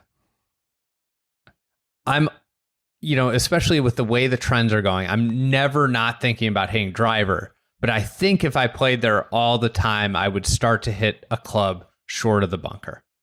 Because you could still get home. But it would be a lot longer of a shot. Yeah, but like I just like, I think that swing out of the gate, like, and I just started to think about other shots on the golf course. Oh, it's funny because at the Renaissance Cup, no, it wasn't the Renaissance Cup. It was they had a memorial tournament to honor Fred Muller this fall, and I was standing with Nick Joy, the pro, was standing on the tee while all the groups went out, and I said something about one group hit it weeds right, weeds left everywhere. And I said, it's a harder tee shot than people give it credit for. And Nick was like, yeah, I've watched an awful lot of people tee off here this year, like standing on the first tee, getting members tournaments going and stuff. He's like, this is a hard tee shot. There are a lot of people in trouble off the first tee. He was standing there when we teed off, and I think Frank Casey hit a good tee shot, but everybody else hit a very poor tee shot. So it was, you saw some wild ones there, but in the pursuit of width, I think something that's been lost is the idea of strategy and club off the tee. Yes, the idea, the first version of High Point, there were 2 holes that I thought you should never hit driver on. The old 5th, which was out in the middle of the hops farm, and the old 10th, which is now the 8th hole. That was originally narrower. There were more trees on the left. It was tighter, and you were coming from a little more of an angle to the right on the old tee. But I liked to get it just on the top, just before the crest of the fairway, which left you, this was with the persimmon clubs and like not being able to bomb it over the ridge. The new Bactia is 45 yards longer, and yet I see lots of guys hitting it over the ridge and down in the valley on the other side. And you were not able to do that from 40 yards shorter back in the day. But I didn't like the idea of getting it just over the crest and leaving myself a downhill lie with a fairly long club hitting up to that green. So I would hit 3-wood off the tee and leave myself just on the upslope with like 200 yards to go. But I still was like, that's just a solid 4-wood for me. And that green is a bowl and it's super receptive. So, all I have to do is get this thing airborne off this nice uphill lie and I'm all set. Why would I try to drive it to the other side of that equation? But yeah, having a couple holes like that, or a hole where you're thinking about trying to hit a bit of a draw or a fade, there is no reason to hit a draw or a fade if the fairway is 60 yards wide. None. The only reason to hit one is if that's all you can hit and you need the room to start it out right and hit your hook. But the ball doesn't hook the way it used to for the kind of players who would want to do that consistently. As a former drawer, I can barely draw a ball now because of the modern driver. Clubs and balls, both. Yeah. High Point's back. You talked earlier in this recording session about being a manifester of the courses that never got finished. You're building one that started, that never, really got off the ground, never got finished or closed. What would be the next one you would want to come back? If somebody waved a wand and you can bring any of your courses that aren't around anymore back. Or that you got to the finish line and didn't finish. Oh.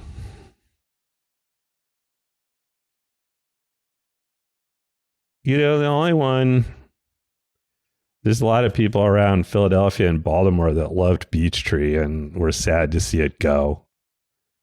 And that felt like a Parkland golf course, and like nothing you look at now feels like you're going to build another Parkland golf course. Sites like that just don't come around that much anymore for whatever reason. Partly because everybody's looking for sand and, you're not going to get those same kind of trees on sand. But of all of my courses that have closed, the best one was Apache Stronghold, which the tribe just never really took very good care of. It's a hard place to grow grass. It's kind of like an elevation where if it's Bermuda, it's dormant for a long time in the winter. And if it's cool season grass, it struggles through the summer and you overwater it like crazy and then it doesn't do very well. So it's a tough, that part of it wasn't just the tribe. That would be really hard for anybody to do well. But that was a really cool piece of ground with, a lot of little natural ravines running through it that we used as hazards. We tried to clean them out and make them like where you could, you could take a drop or you could go down in there and try to hit it. We'll try to keep it free of rocks where you can hit a ball out of this if you want to. And, very cool, varied piece of property. So it's too bad that they could never figure out what they were doing with it.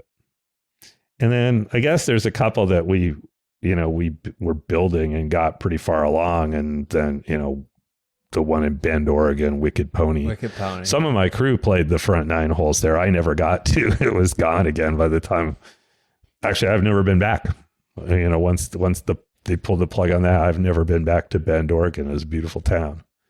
Yeah, you think about like if that had happened, and then basically 2010 on or 2014 on, Bend explodes in popularity. Well, it was the boom town of boom towns in 2005, 6, 7 when we were building that. Like, finding a place to rent for my crew was impossible. It cost just an outrageous sum of money to us at the time. We couldn't believe how busy that town was and how fast it was booming. And then that crashed completely when people were not able to sell their home in California to move there. And then, once that finally started getting unwound 5 or 6 years later, Bend went back to booming again, and it has been for a while. Yeah.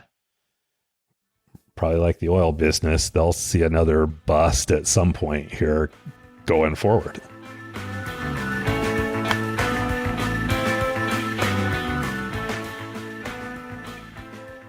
All right, let's take a quick break to talk about Good Walk Coffee. Good Walk Coffee is fueling the whole team here at Friday Golf. If you're ever wondering, how are we pumping out so much content? How are we making so much stuff? Well, I'll tell you what, we got good coffee. And you can have this coffee too.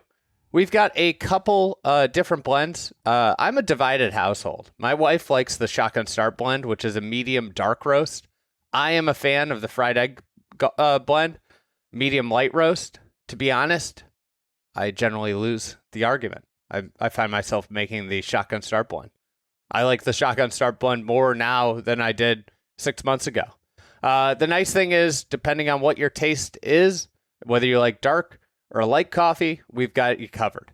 So the way I have it set up is I get a couple bags delivered every month, and you can have it set up differently. You can have it delivered every week or every 2 weeks or monthly. You don't have to think about going to the store and getting coffee, which is a great life to live in. There's nothing worse than when you wake up and there's no coffee. I had that happen to me a couple times on the break when I traveled for the break, and it wasn't fun. So if you're interested in our coffee, you can head to goodwalkcoffee.com/fried egg to subscribe. That's goodwalkcoffee.com/fried egg to subscribe. And if you use the code fried egg at checkout, you save 20% off your entire order. Subscriptions, you get 10% off every order, but you'll get 30% off your first order if you use that code fried egg at goodwalkcoffee.com. This goes to support what we do. We get a cut of all the coffee ordered. So go check it out. It's a really good product, and it helps us, and it's something you probably are using every day anyways. So big thanks to Good Walk Coffee, and let's get back to Tom Doak.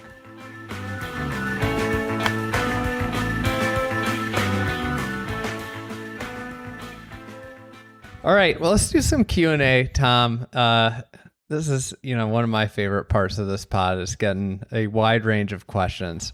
A lot of questions that sometimes I'm like, well, I'm not going to ask that, but these are a collection. We're going to start with our right now hardworking cameraman, Matt Ruches, wants you to think back to your Dreer scholarship tour of Great Britain and Ireland. Yes. And he's asking, what was the most profound and impactful golf course outside of the old course, and conversely, non-golf course, kind of like your cultural experience epiphany moment? So what was the most impactful thing you saw from a golf perspective outside the old course, and the most impactful non-golf thing of that time in your life? And for those that don't know what the Dreer scholarship tour was, Tom got to spend, was it a year or semester in Great Britain? A year. A year. Nearly a full. I came back a little bit in the winter when it was cold and nasty over there, but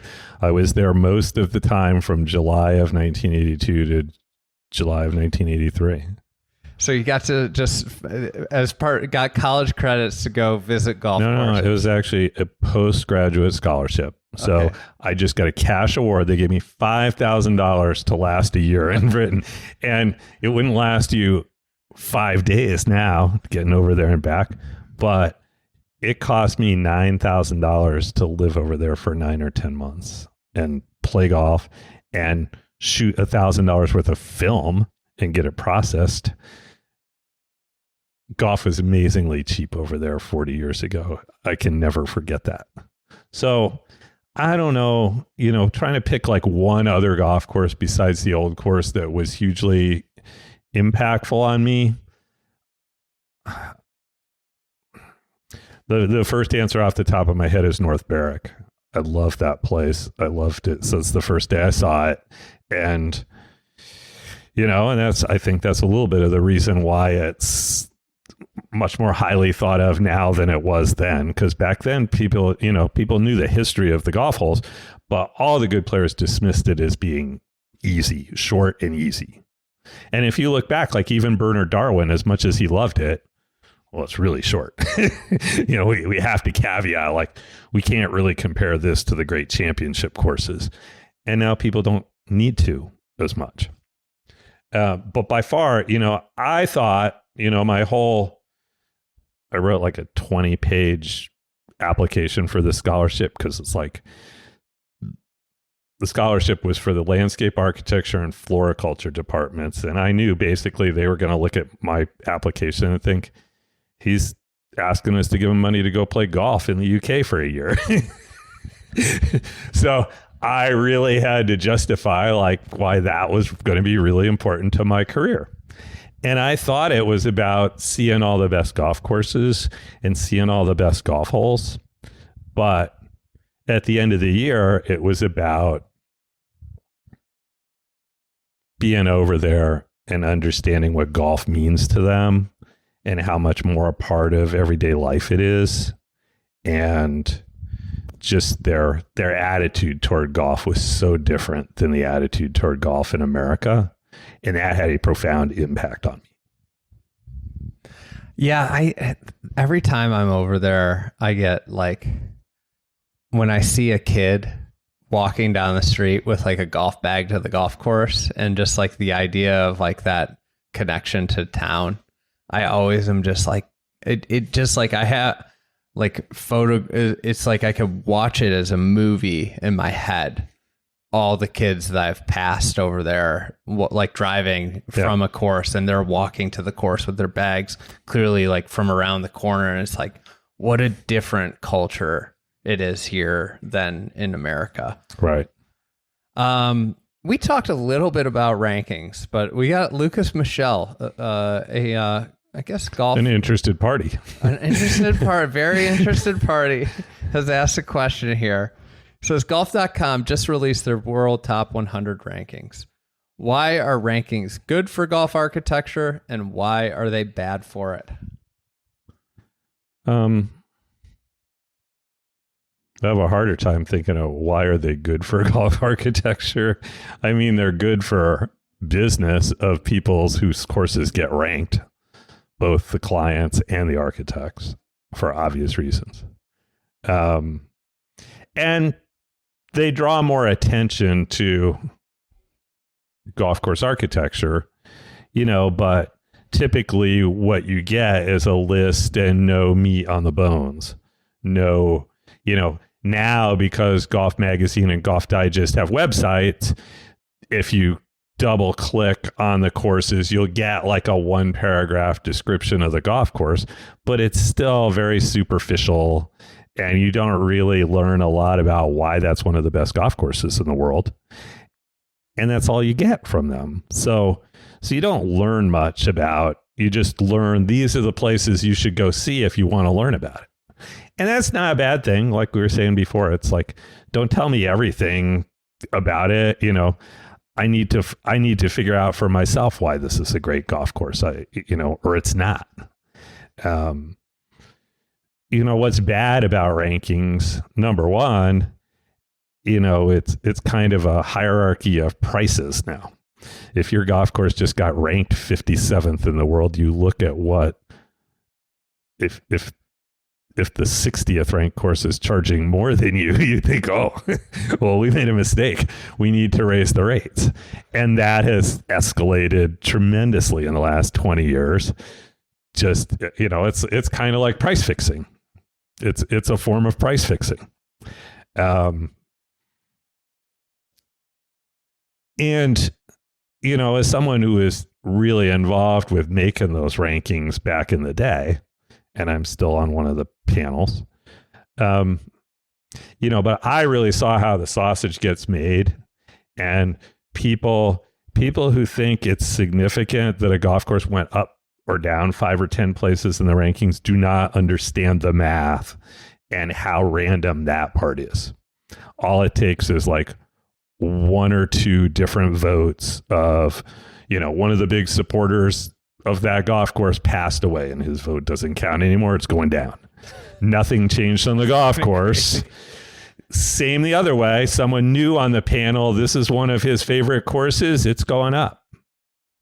Just because you got one more person involved who happens to like that particular course a lot more. So a lot of times it has nothing to do with anything that's happened at the golf course the last 2 years. And of course, most of the votes are older than 2 years. Like, I'm voting on some courses that I haven't seen for 20 or 25 years. And some people would say, well, that's stupid. Your vote shouldn't count. And all these restorations have been done and everything else. But I know Oakland. I played Oakland Hills once quite a while ago. It's a great golf course. It was a great golf course then. It's been restored to maybe a slightly better version. I'm not giving it bonus points for that, but I'm still voting it for it as a great golf course. That hasn't changed. The fact that my vote is 20 years old doesn't invalidate all the things that I saw 20 years ago. I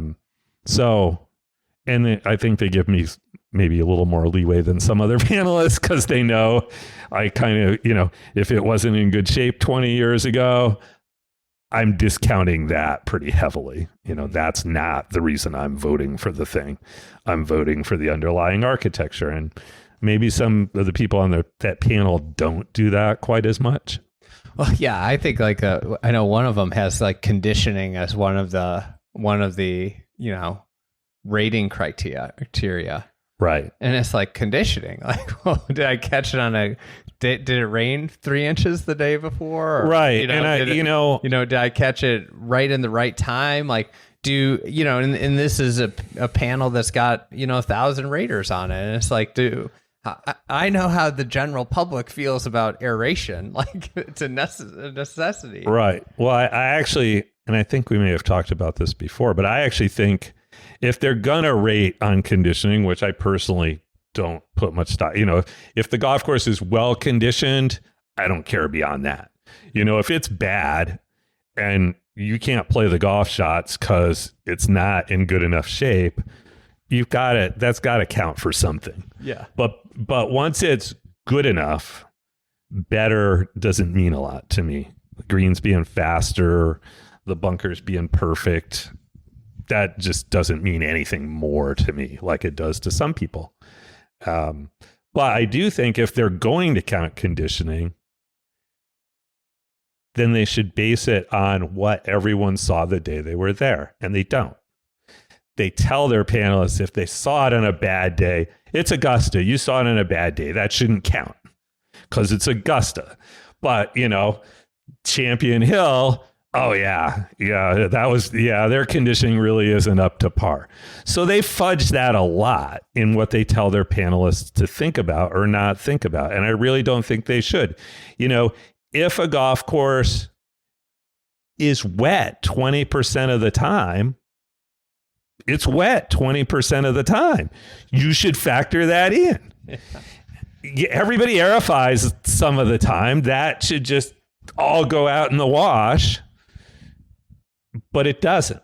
The courses even manipulate. They only want the they only want the panelists to show up when it's perfect.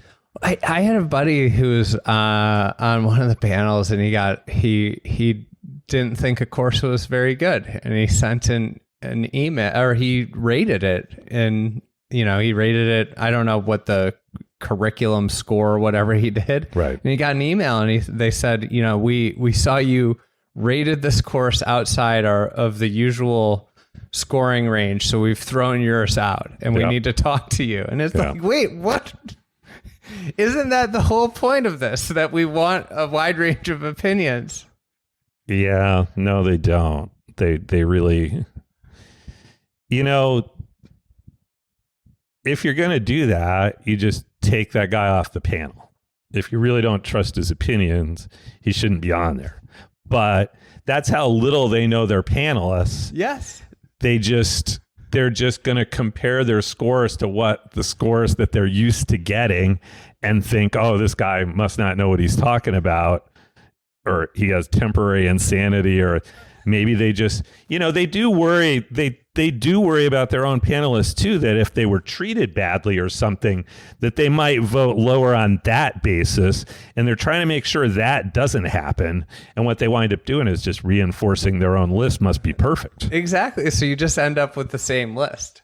If there can't be any outliers, then you're just normalizing everything in the same bucket. Like, what you're doing is you're limiting what you just said. Somebody dies and their vote falls off, you might drop or go up. Yes. And it's an interesting ratings. I would say the other reason I think they're bad is that it leads to places making really bad decisions on spend. No, I forgot. In order to have their ranking go up. Yes. They think, we need to do a $25 million renovation. Yes. I explained that the significance of dropping 5 places there should be no significance to that in the golf course's mind, but there is. And when they drop, they think they need to hire a new consulting architect and do some work to fix it, when what they're trying to fix is the panelist who died. And this goes to the state level. It's like, Neighborhood Country Club spends $25 million to attempt to go from the 28th ranked course in Michigan to the 24th ranked course. Right. And that's where, on the Doak scale, those are all 6s or all 5s. And trying to rank them is really pointless. You can make distinctions at the really high end to some degree. It's still all a matter of opinion. But when you move down toward the middle of the pack, it's like trying to pick the most beautiful person on the bus. Maybe there's one really good looking person on the bus. Otherwise, who cares? Yeah. Well, it's kind of like, you have your exceptional restaurants, but then, there's a lot of just like pubs. Really good. And there's a lot of pubs that you can go get a good meal in every town in America. And it would be really hard to compile a list of ranking those pubs, your ordinary pub. So, we have a question from Tom Hertel. On Golf Club Atlas, you referenced a current project where the client's goal is to build the best golf course in the world. How have you gone about building/thinking what you, and not necessarily the magazine raters, think is the best golf course in the world? This ties back to the rating question a little bit. Well, yeah, it does. So that project is on hold right now. Okay. I'm not saying it won't happen, but I don't think it's going to happen really soon. Like I thought we were going to get started on it in the next year or two, and I don't think that'll happen for a little while longer now. Which I've only got so many years left, so I hope we get around to it. But I think one of the things, I put up something on Golf Club Atlas about it because I was curious, like, just the general topic, what people would think. What would you know, my question on Golf Club Atlas is, what would you do differently if you were trying to do this?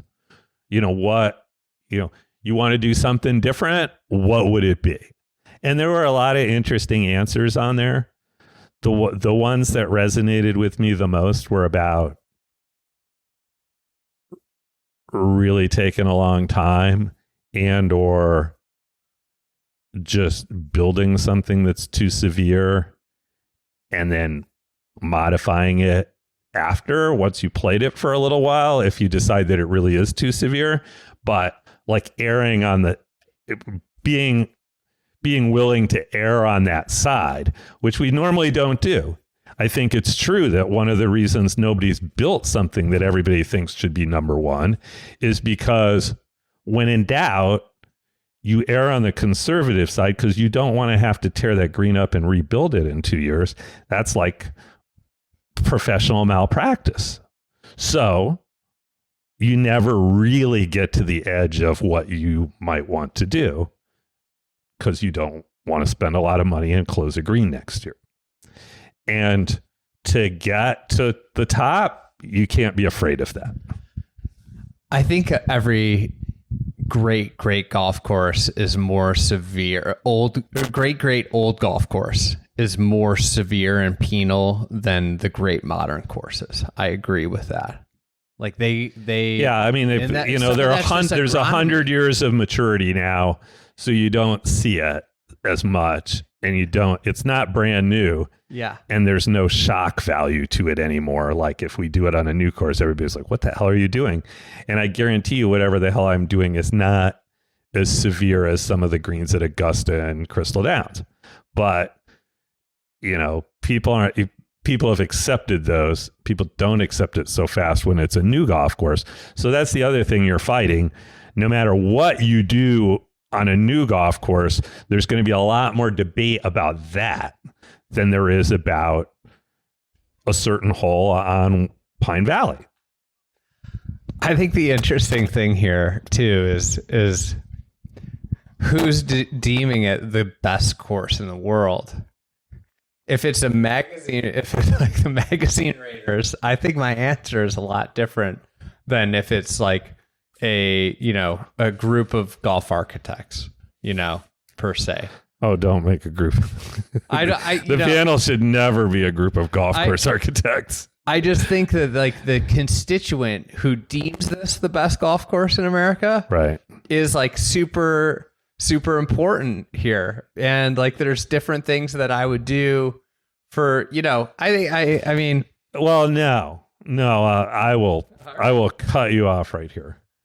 I just think there's some tried and true methods that you could use to boost your ranking without any substance in your golf course. And that's how you fail, though. I know that's how. But if you build a great golf course while doing some tactics, I don't think so. I mean,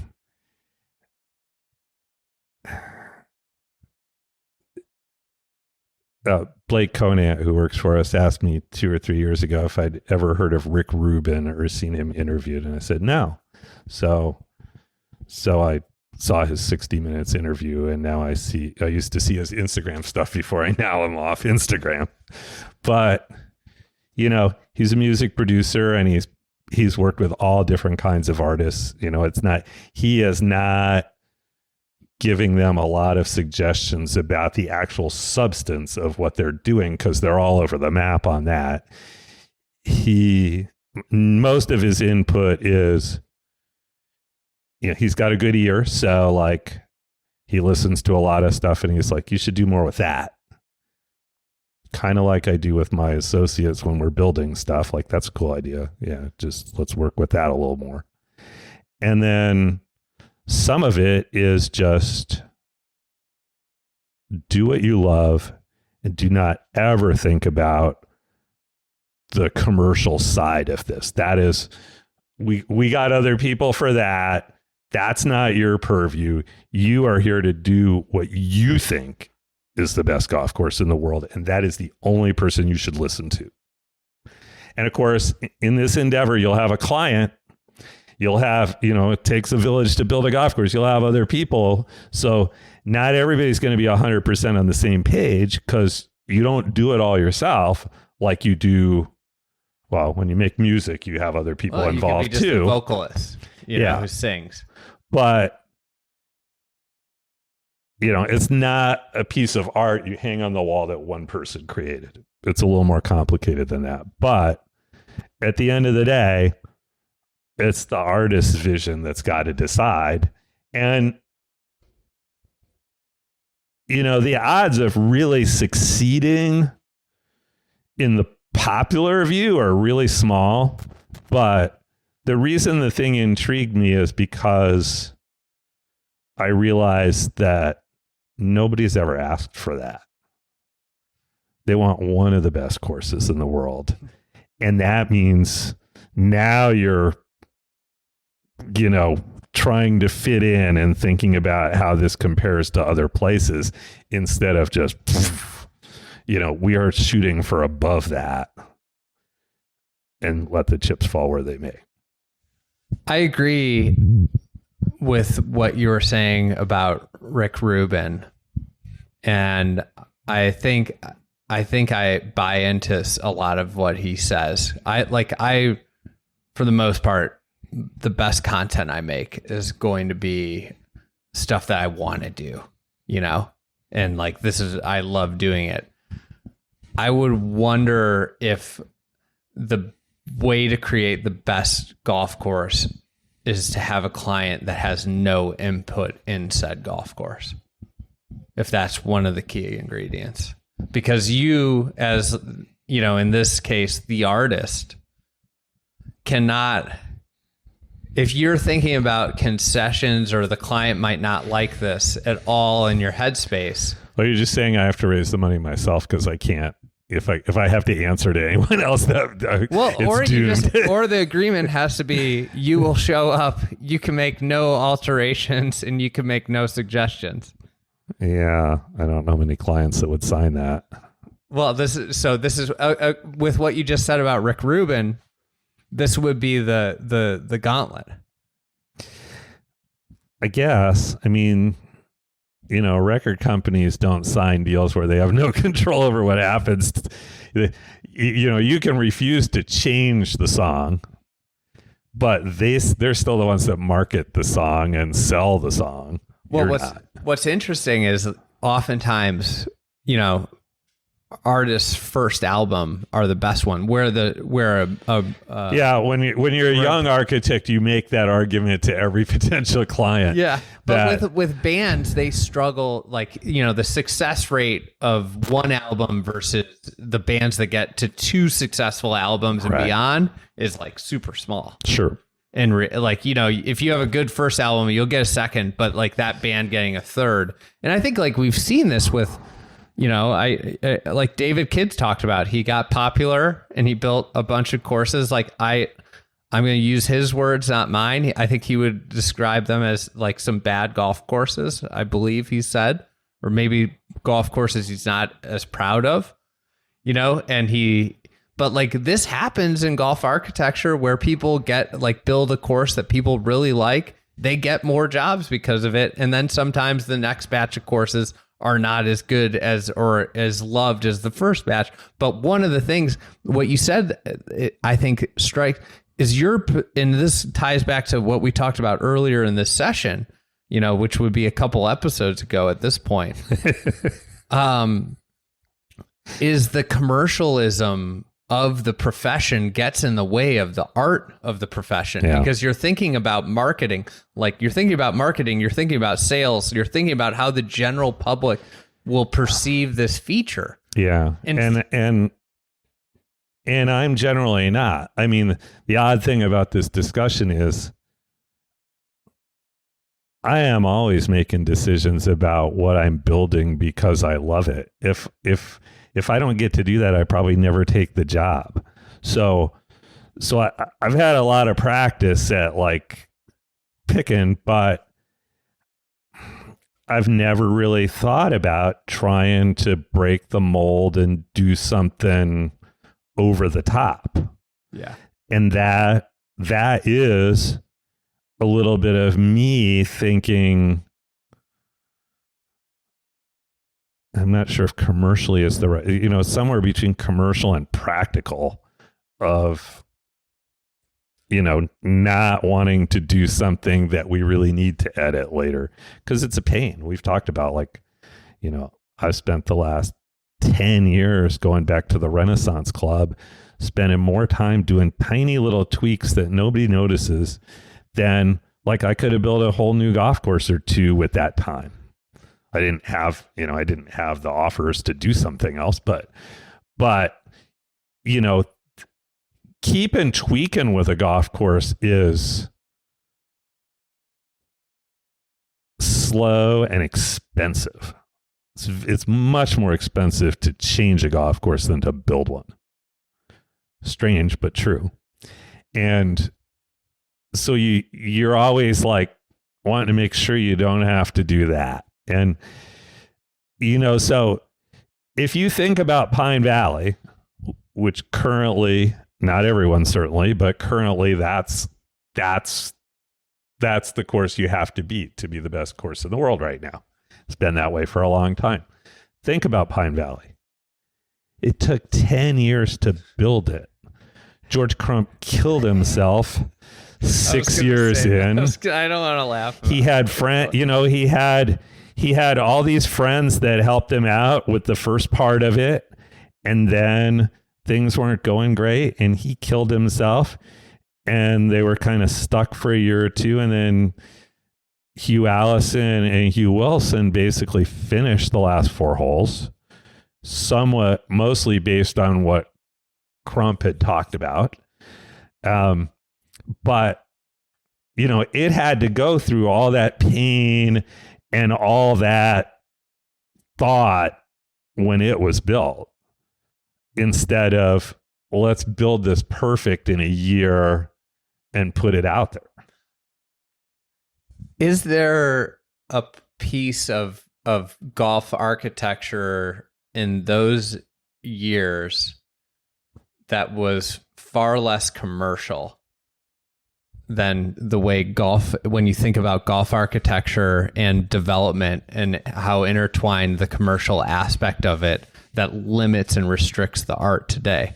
This is so esoteric, this conversation, but I mean, I remember the first time I did an interview with Eric Anders Lang years ago. We were in Scotland at the Renaissance Club, and he said, what's so different about these golf courses than all the courses in America and all the new courses? I was like, nobody built any of these trying to make money. Yes. They were just all we want to go play golf on them. That's the only reason we're doing this.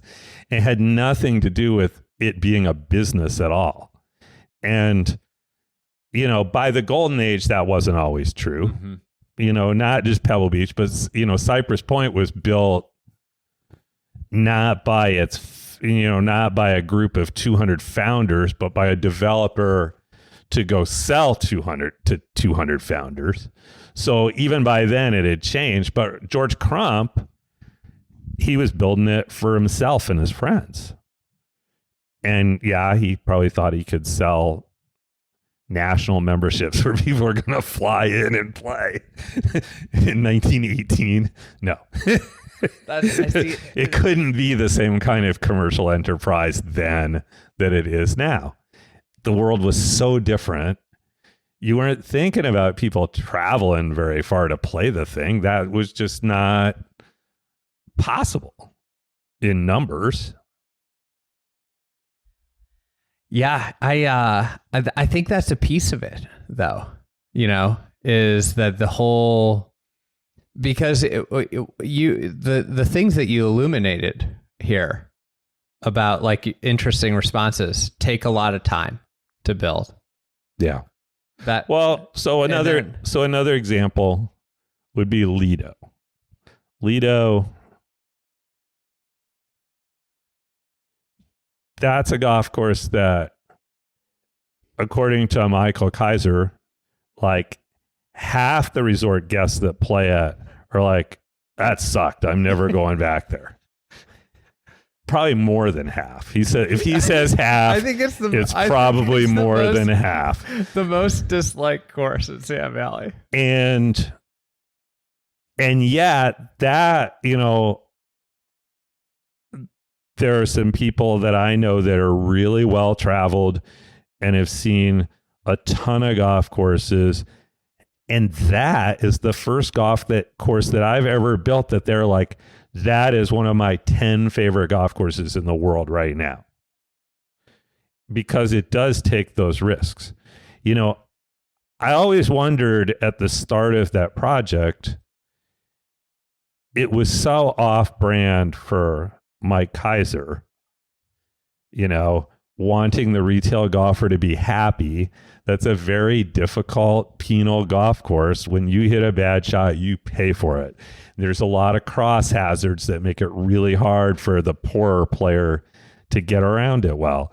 And I always wondered, how does he think that's is he even going to like that when he gets it? And of course, by the time we built it, it was more about Michael than it was about Mike, really, unfortunately. But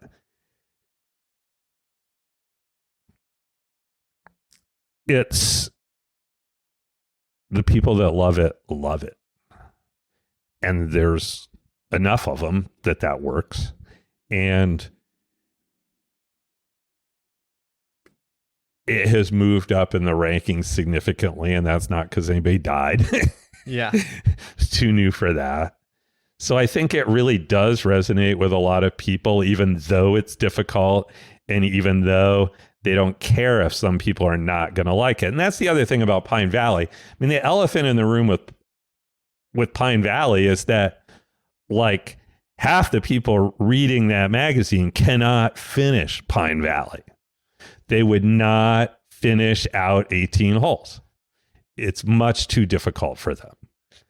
And yet, that's the one that we rate as the best golf course in the world. And we're willing to ignore that whole other very large part of the market.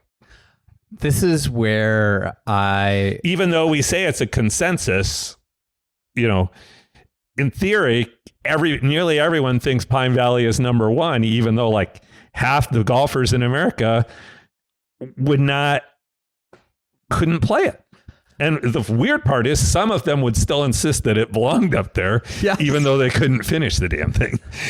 So I think you're hitting at a part of the spirit of the game of golf and why people are so entranced. I mean, you're not on social media anymore, but I don't know if you followed, LeBron James has gotten really into golf. No. He's horrible. He's really bad. Worse than Charles Barkley at the beginning? I think so. Ooh, but he's okay. He's in huddles during timeouts, practicing his grip and doing takeaways. Cool. The aspect of golf that gets so often, everybody's we need to make golf easier for people. Yeah, no, that's not why people love it. The magic of golf is the sheer unconquerability of it. The fact that I cannot perfect it. I think about this all the time. This summer, I played one of the best rounds of my life at one of my favorite places in the world. Okay. And I got off the golf course, and I haven't played this well in a long time. And I got off the golf course, and all I could think about was the couple shots that I left out there. That's all I thought about. I wasn't thinking about all the I thought you were going to say you ruined it for yourself and now you can't go back there because you'll never play that well again. I wasn't thinking about any of the great shots. I was thinking about, I know. I know. I missed a short putt on that hole. I can't believe I missed that putt. And every competitive player will tell you that. Yeah. One of my favorite quotes in golf, and I don't know that it's true. I heard this secondhand, but Johnny Miller, when he was playing so well that one year and shot 61 or 62, 61 in the desert at Phoenix or Tucson, whichever it was. He was playing with Tom Watson in the last round. They went in to sign their scorecards, and Tom Watson said to him, "If I'd have been putting for you, you'd have shot 57." He won back-to-back weeks by 10 shots or something on tour that year. But But the nature, I think there's something about severity. Like to me, so if you took Cypress Point and Pine Valley and compared, like, why are they at the very top? Mm-hmm. One of them, I would say, for me at least, Pine Valley does it based off like the severity and the spectacularness of the challenge. Yes. And I think Cypress does it with the sheer spectacularness of the setting. Yeah. Although, even like all these golf courses that we're talking about, they're really challenging golf courses. I mean, Cypress Point is not an easy. Royal County Down is really hard. Maybe harder than Pine Valley. And, like Augusta is famous for being really playable for the members. Augusta's a really hard golf course. Trying to hit the wedge shot over the pond off a downhill lie and make it stop before it goes over the green where you're going to chip back into the water unless you're a god. It's super hard. I mean, there's not, the difference is Augusta doesn't do to you like every tee shot, every hole. But there are enough shots out there that are super hard that you're always going to walk off A, feeling you could have done better, but that's true of Cypress too, and B, feeling like you're never going to be good enough to really conquer that. Yeah, so I think that those would be my two ingredients, though. Severity, I think you're right on with severity being one of them, but then I would also add in beauty. Like the site has to be spectacular. Yeah, and that will be at least what we've been discussing about this is that it doesn't have to be that kind of setting that you can do anything you want, so you don't need that. And to be fair, when you get that setting,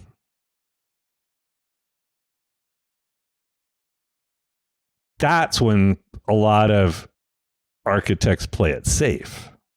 When they know if they just build a good golf course on this site, it is going to be one of the top 100 golf courses in the world. So why take a chance of doing something really controversial that might screw that up?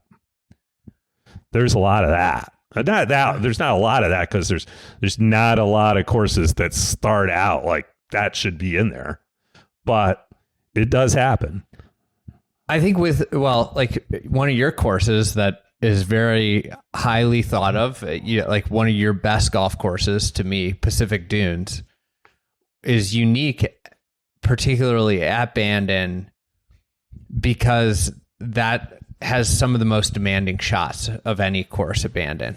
Like to me, like that golf course, you have to hit really high quality golf shots in a couple places. Well, I know. And the fourth hole, the second shot on 6, 11, 13's approach shot, 14, and 17. 16. The approach shot to 16. Approach is the hardest one on the golf course. Those are some of the hardest shots on like those. All those are extraordinarily difficult shots, and it's to me why it's like people complain about that sometimes about in comparison to other courses. Like if somebody was saying like Pacific Dunes is my least favorite course at Bandon, that's what they'll cite. They'll cite bad breaks, it's too hard. Yeah, and they played it in the wind in the afternoon and it beat the crap out of them. But to me, that's also what makes it great is like there are, in a round of golf, there have to be moments that you stand over the shot and think to yourself, I have to hit this shot great or else I'm going to be. Well, I mean, you got to factor in, I learned from Pete Dye. Pete Dye did not talk about the retail golfer being happy all the time. Pete Dye talked about like, if you hit this shot, if you pull off this shot, you're going to remember it for the rest of your life. And it does take some of both. And the funny thing is 25 years ago when I was finishing Pacific Dunes, everybody was like, it's going to be too easy because you're like toning it down a little bit because it's a windy place and you didn't make it as long as you should have. And now people are like, well, that's the hardest course there. That's really, it's kind of too severe and too unfair. But that was me balancing the Pete Dye influence and the Mike Kaiser influence. And I do think you know, the best golf course in the world is some balance of that. But I think what you've seen for the last 25 years is much more of the Mike Kaiser influence, much less of the Pete Dye influence from nearly everybody, because the Mike Kaiser influence has been so commercially successful. And if you're going to build a great golf course, the greatest golf course in the world, you really have to stick your neck out. And, you know, I think Lido kind of shows that. And for Michael, at least, it's made him think a lot more about, you know, I'm going to build a project with 5 or 10 golf courses. I don't want them to all be the same. You know, it's fine to have one that some people hate and other people love, as long as there's enough people that love it that it stays busy. And it's okay for them. It's okay that people are, you know, have different adamant opinions about which is the best golf course and which is the worst golf course. You know, instead of they're all really good and I can't pick.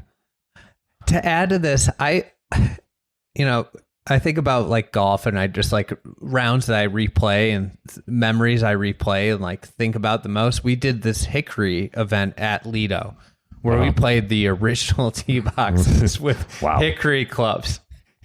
It was the hardest form of golf I've ever played. I mean, the thing about Hickories is like you hit 2 great shots and you're 50 feet away and you're like, how am I possibly going to 2-putt this? You know? And it was just so hard. But like when there's like a memorability aspect of golf, and I think the challenge does bring memorability. For sure. And it's I remember you saying this in an early recording about like forward tees, and is like making sure that everybody encounters obstacles to overcome in golf, not just like putting the forward tee in a place where they can bypass all the hazards. Yeah. And yeah, that is, you know, like we have been in this huge era of playability, and maybe playability has like the higher floor, but the lower ceiling. Like if you built a course, right? Yeah. And the odd thing about this discussion is when I look at most young architects' work, it's all way too hard, is my impression. And so there are a lot of people that have been trying kind of the approach that we're talking about and not succeeding at it. And yeah, they haven't started with as good a site as I've started with a few times. And they might not have a client who's quite on board or just saying the wrong things to them at the wrong time. But you need some of both. All right, we were on that question. Yeah, that was a long question. Long answer. Stephanie Martone, as a female golfer, I'm so often left frustrated in how strategic intent of a hole is neutralized when I play the forward tees, as they seem like an afterthought on many courses. Can you talk about how much consideration goes into the forward tees, and more specifically female golfers as your audience, when you're designing day-to-day, and also when you're designing day-to-day, but also what strategies you take personally to make sure shorter hitters can still experience the hole as intended? Somebody also chimed in a reply to this that this also applies to older golfers that are playing, sure. Older male golfers that are playing up. Sure. So that's a good question. And, I've seen I have friends and family. I've seen the full range of golfers, from my mom, who could barely get the ball airborne, to the best Curtis Cup players and LPGA players. And there's just as big a spectrum among women golfers as there is among men golfers. So number one, trying to solve that all from, they only usually get one tee and trying to make that work from one tee is hard to do. But, I've never been a big advocate of building 8 tees so everybody is on the tee that they need to be on. To me, the most important thing you can do for all classes of golfers is generally keep the green open in front so that if you're standing in the fairway with a 4-wood, whether you hit a 4-wood 120 yards or 240 yards, you got something you can try to do. If the green's an island and even your best shot lands on it and bounces over it into the water, that just doesn't work. There's nothing you can do about that. And the thing to remember is there's always going to be somebody hitting 4-wood into that green. You may think this is a short par 4 and everybody will have a wedge in their hands, but that is not what most golfers are like. So you have to think about this full range of people, and you don't control, I remember having the discussion with Pete Dye. He said, people accuse me of building courses only for good players. He's like, I just don't know how to figure out what the average player is going to do. Like after 2 shots on a par 5, they could be anywhere. The range of outcomes as somebody who caddied much of their adolescence is very wide. Well, when he said it, I just laughed and I said, they could still be on the tee hitting their, they just hit the first tee shot out of bounds and they're teeing it up again 3. And he laughed and said, yep. So yes, it's, the thing that some women golfers complain to me about, the one thing that the worst thing that I see that if you're not thinking about forward tee placement, the worst thing you can do is you're up and you get the thing angled off from one side of the fairway or the other so that a decent drive will run through the fairway into trouble on the other side. There's no real way to, you just don't have like a straight lane down past the tree or the hazard or whatever it is that you're trying to avoid. And, that's terrible. But, sometimes I hear women complain that the hole doesn't play the same for them as men. Like, especially in Australia, they play club mixed events where everybody is playing with their handicap in a competition against each other. And of course, the holes don't work out the same. Some holes are super hard for the women. Some holes are super hard for the men, and the women get a big boost. Trying to make it all egalitarian just doesn't work. And the simplest example is, if say you've got a 450-yard par 4 for the men, and you put a bunker out there 250 or 300 yards from the tee to challenge them. The longest hitters, that bunker's in play. The shortest hitters, if they're back there at 450, they don't get to the bunker, so you haven't penalized them. But now they're 220 yards from the green and they have no chance to hit the green, so you want to move them up. The problem is, you can either put all the tees relative to where the bunker is or where the green is, but not both. So one of them is going to be wrong. If you get the women to get an 8-iron in their hands for the second shot, they're going past that hazard that most good women say, we want that hazard to be in play the same as for the men. But they can't really do that, because if that was in play for them, they'd be hitting forward into the green. So there is no perfect answer to that problem.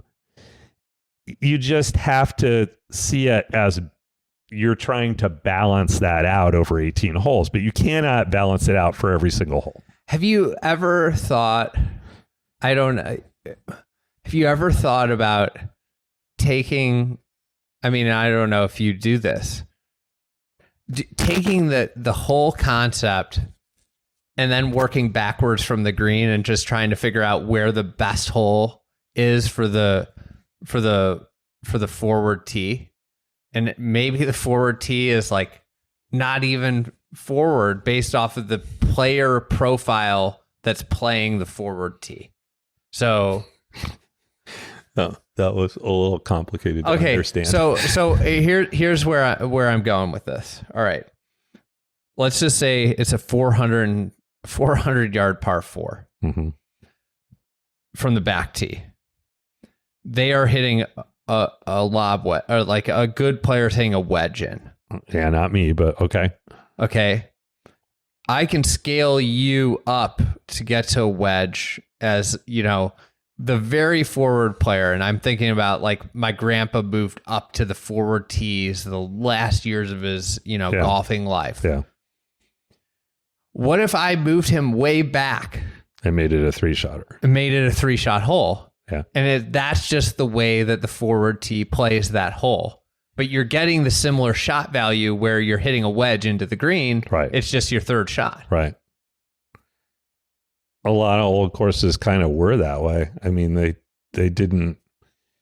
Riviera and LA Country Club had like 8 par 5s for women and par 76 because they didn't 78. They didn't really have ladies tees at all. They were just playing off the men's tees, and any hole over 400 yards was a par 5.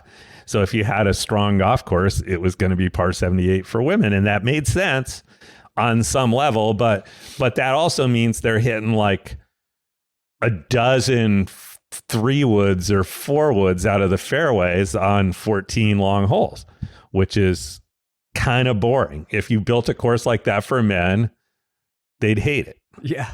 So again, you've got to mix things up.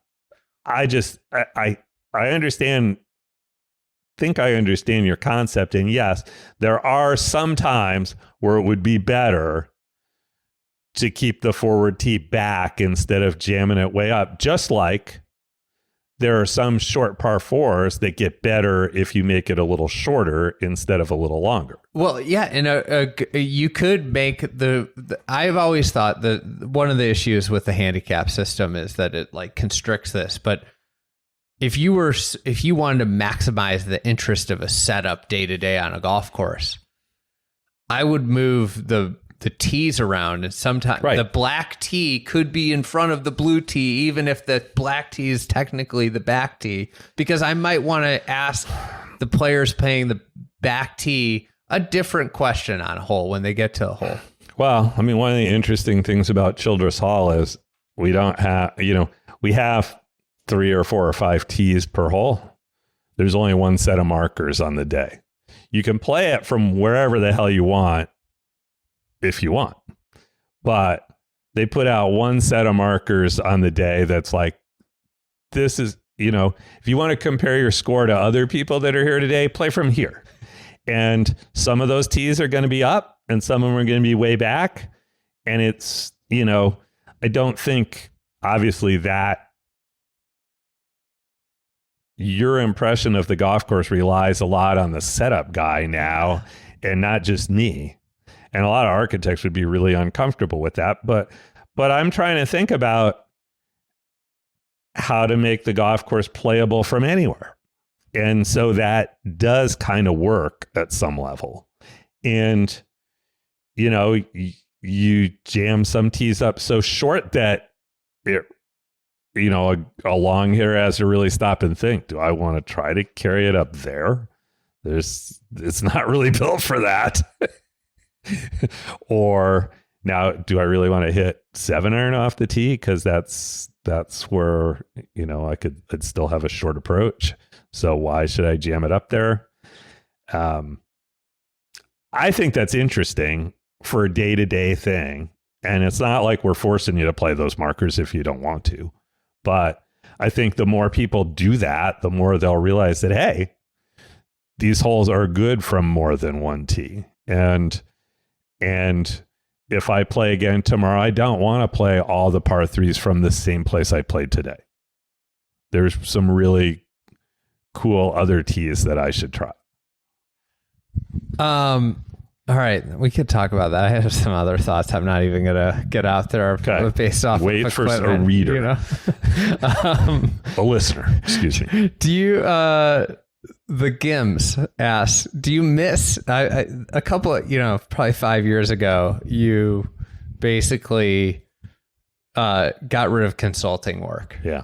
You went, I'm just going to build new golf courses because I think that's what you like doing the most. Yeah. Don't tell Royal Melbourne I'm still technically consulting there, even though I haven't been there for 5 years.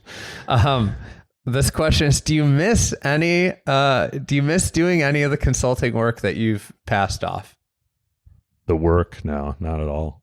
And it really has reinforced to me the last couple of years, watching it completely from the outside, how as soon as you let go, they just switch to somebody else and start changing the golf course again.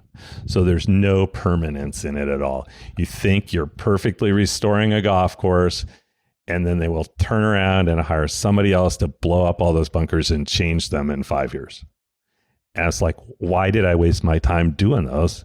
Why did I waste all my time at San Francisco Golf Club rebuilding all those bunkers if they're going to hire Gil Hance to line them with concrete? If your goal is to make money doing the work, then sure, you'll do that all day. But if your goal is not to make money is not about the money, there's no permanence to it at all. And, some people might say that about a new golf course. I don't. I mean, you're creating something new in the world. Maybe somebody will screw around with that in 30 years from now, and I will haunt them for the rest of their lives. But at least for a while, that's mine, and it gets to prove itself whether it's worthy. And that's what you really want to do in this business. You would do hanging around, the opportunity to hang around really good golf courses is not to be dismissed. I mean, I learned a lot from doing that. All the people that work for me learned a lot from doing that. Luckily for me, I got to do a lot of that before I even was doing any consulting work. I just got to see all those places and play them. But yeah, so for some guys, it's just about access to those places. The only way they're going to get to spend any time there is if they're working there. Mm-hmm. But, I was thinking about this while I was driving here this morning. You have golf courses getting to like their age where like you might, if consulting work might be restoring Quail Crossing. Right. Well, unfortunately, they don't have the money, but they need it, and they are starting to talk about that stuff. I got a call from Atlantic City. It reminds me I need to get back to them. They want to rebuild all those greens that we built 25 years ago, almost 30 years ago now. Their superintendent just thinks he needs to rebuild them, not necessarily change them at all, but he wants our input on that. And I guess I've got to give that a day to at least look at and think about. Consulting. But yeah, it's not really, I'm not excited about working on my own golf courses. I just want them to be played. Let's get one last question in here. One last. You've got to have more than. I've got a ton. Do you want to keep going? 3 more questions. 3 more questions. All right. I'm just trying. I don't want to burn time here. All right. This is from Cameron. Is there a great or notable golf course where you think there's a better routing available in the land? Or is there a course where you think it could be much better with a different routing? I don't really think about that when I'm playing somebody else's golf course. It's like very rarely I'll, like there's a couple holes that I really don't like, and it's like, could they have done anything different? But if I'm not getting, it's not really that I think about it this way, to say that if I'm not getting paid to figure out that problem, I don't spend a lot of time thinking about that problem. But it's like, when I am playing someone else's golf course, like we just walked brambles last week when we were in California looking at our project in Napa. And that was great fun.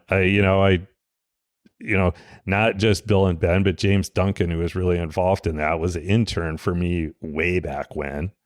And it's cool not only to see, it's cool that he got to be part of the development of that, but that's some of his personality and his ideas on that golf course too. And I thought it was really good. But when I'm doing that, I just want to enjoy that experience. I don't want to redesign it for anyone, including myself. This is a kind of a nitty gritty question, and I've seen it in process. So I want to, I think it's a cool, question. What do you look for when you get a topo map to determine green sites? And this is from Saucy Diaso.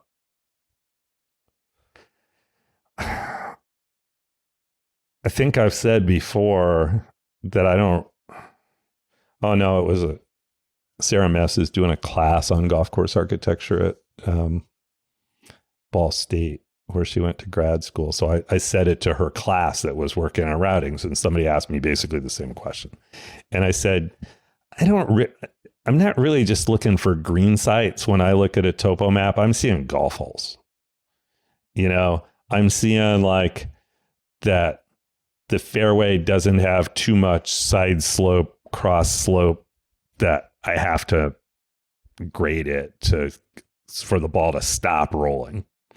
And I'm looking for a green site that generally, unless it's a very sandy site, generally is visible and the surface water kind of works away from, instead of how do I get the surface water to go around the screen. And then I'm looking for that in a place that it connects right away to another golf hole. So you have to be able to visualize the next hole too, like finding a great green site where you got to get in a cart and drive 300 yards to get to another place to play again is not a good solution to me. So I just, but I've been doing it for 40 years. So, back in the day, I might have thought about it as green sites and tee sites and what have you more. And now I'm just seeing it all at once. All right. Ben Malik, what is the conversation that mid-60s Tom would love to have with mid-20s or 30s Tom?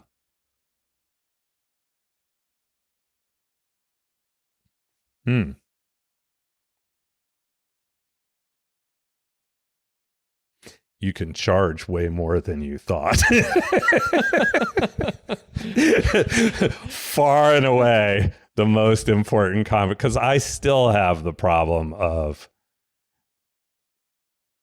thinking what's fair to charge. And by the time, I sign a contract now and we build the golf course in 2 or 3 years, and by that time I'm like, God, why didn't I ask for more? Everybody else is getting paid more now. The cost of every part of it has doubled, but my fee doubling seems like a giant leap to everyone.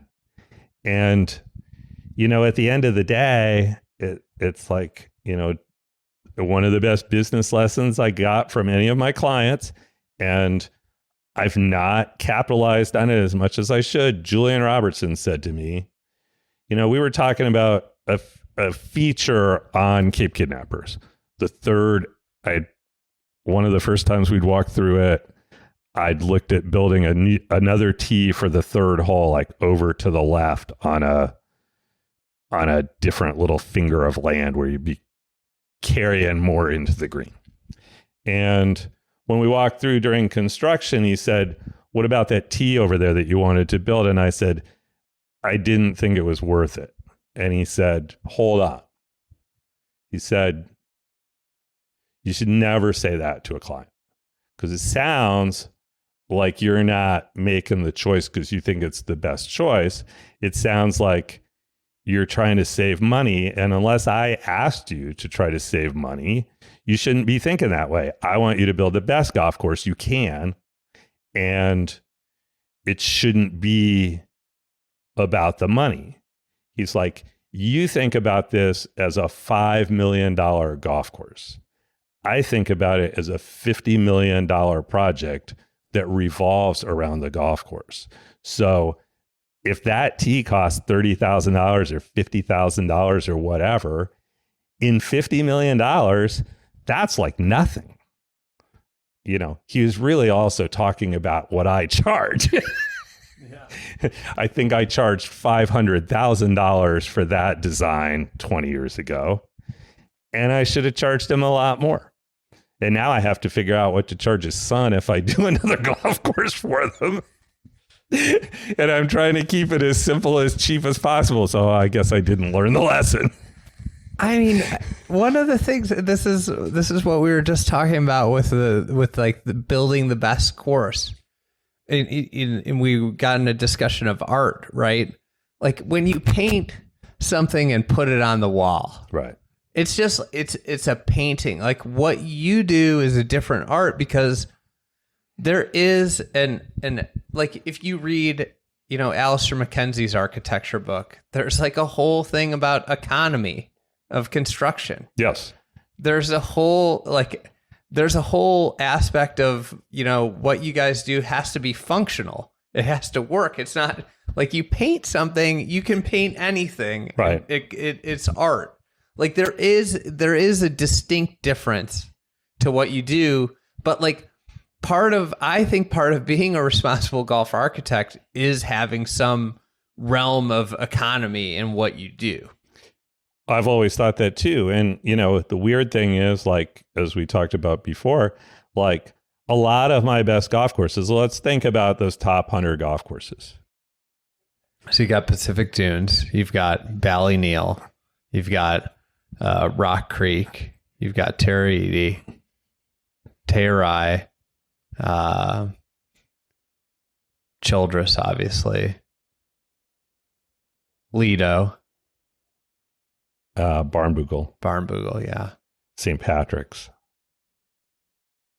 I don't know what the one is we missed, but Barnbougle and St. Patrick's are two of the least expensive golf courses that I've ever built.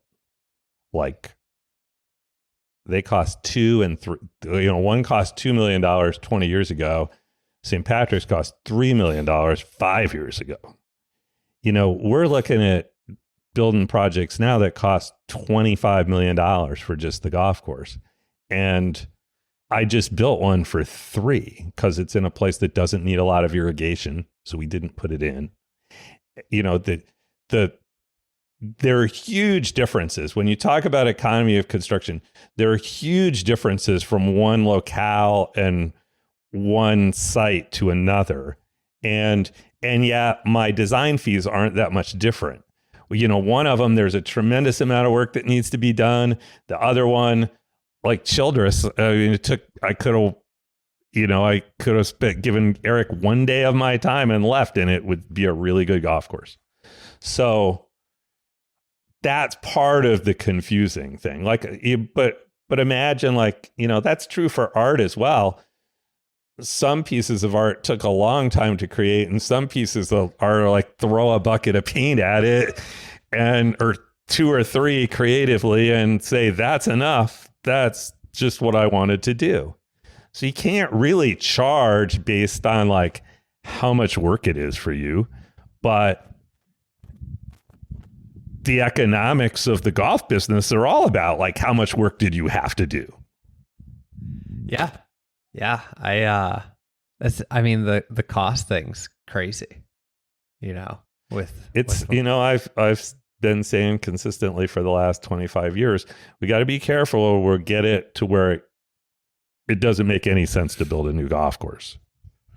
You know, I think the rule of thumb that I learned in the business in the beginning, I don't know why it wouldn't still apply, even though the numbers are wildly different now, that for every $1 million you spend on this project, that's $10 you're going to have to charge the users in order for that to be a decent deal.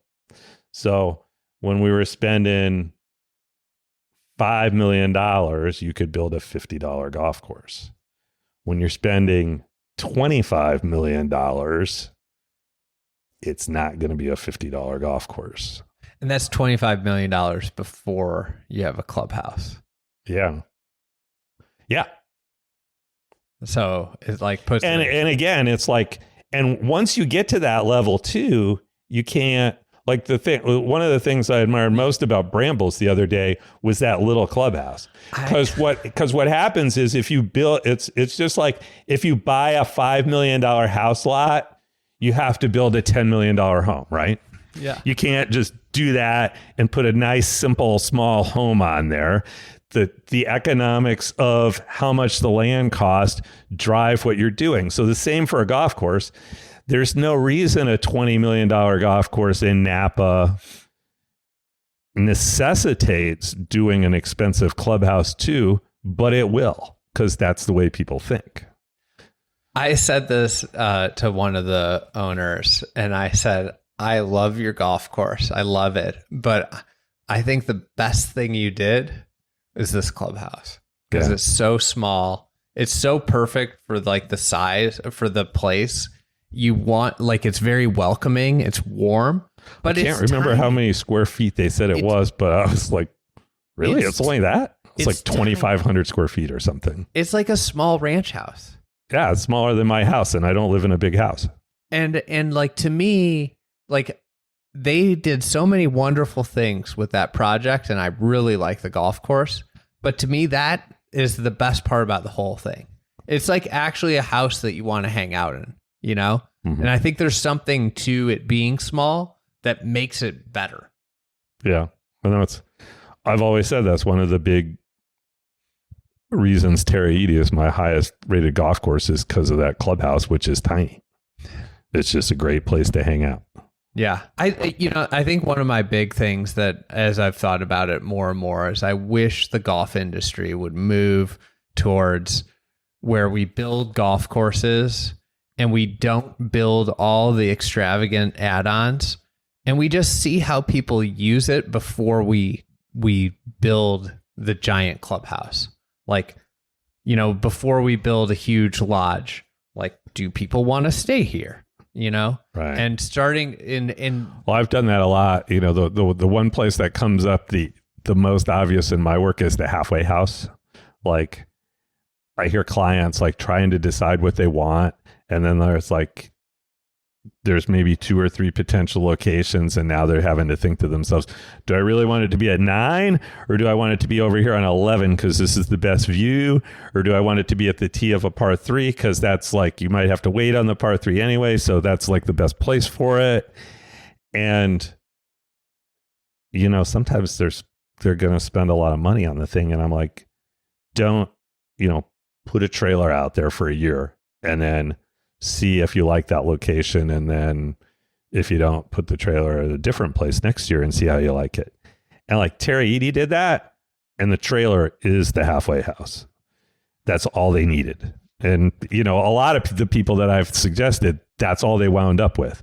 And I feel so good about that, because like a couple other projects, and I won't name which ones specifically, but I've seen a couple of them spend more money on the halfway house than they paid me to design the golf course. And I'm like, I guess I should have charged more. If they can spend $2 million on a halfway house, I guess I should have charged more. My lasting thought, and this is if I built a golf course, it would be, if somebody's asking me about like what the clubhouse is going to look like, I probably don't want them to be a member. Yeah. If they're asking me where the halfway, where's going to be the halfway house if I have coolers out there, then you know what? It's probably not the right fit. Like all the, it's what Julian Robertson said to you.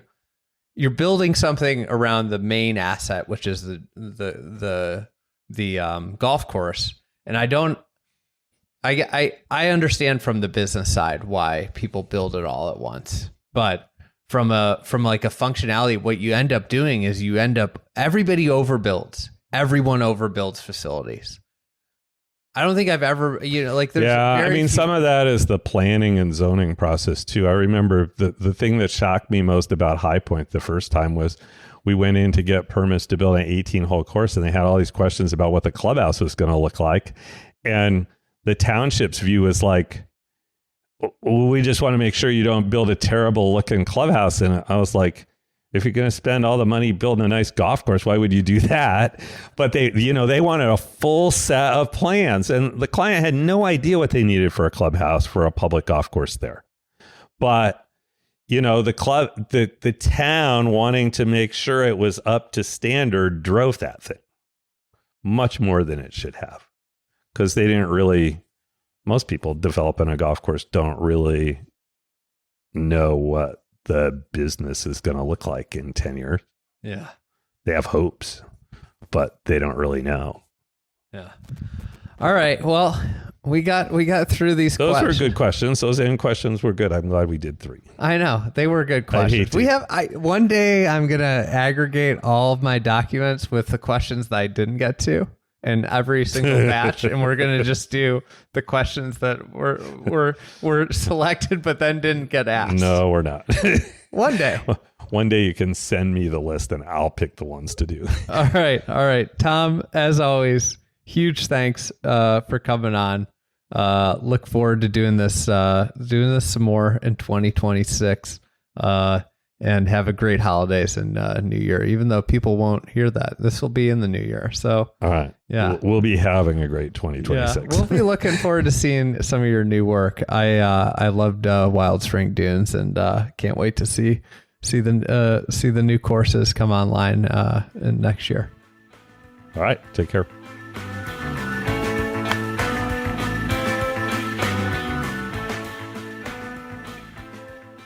All right, thanks for listening to the Fried Egg Podcast.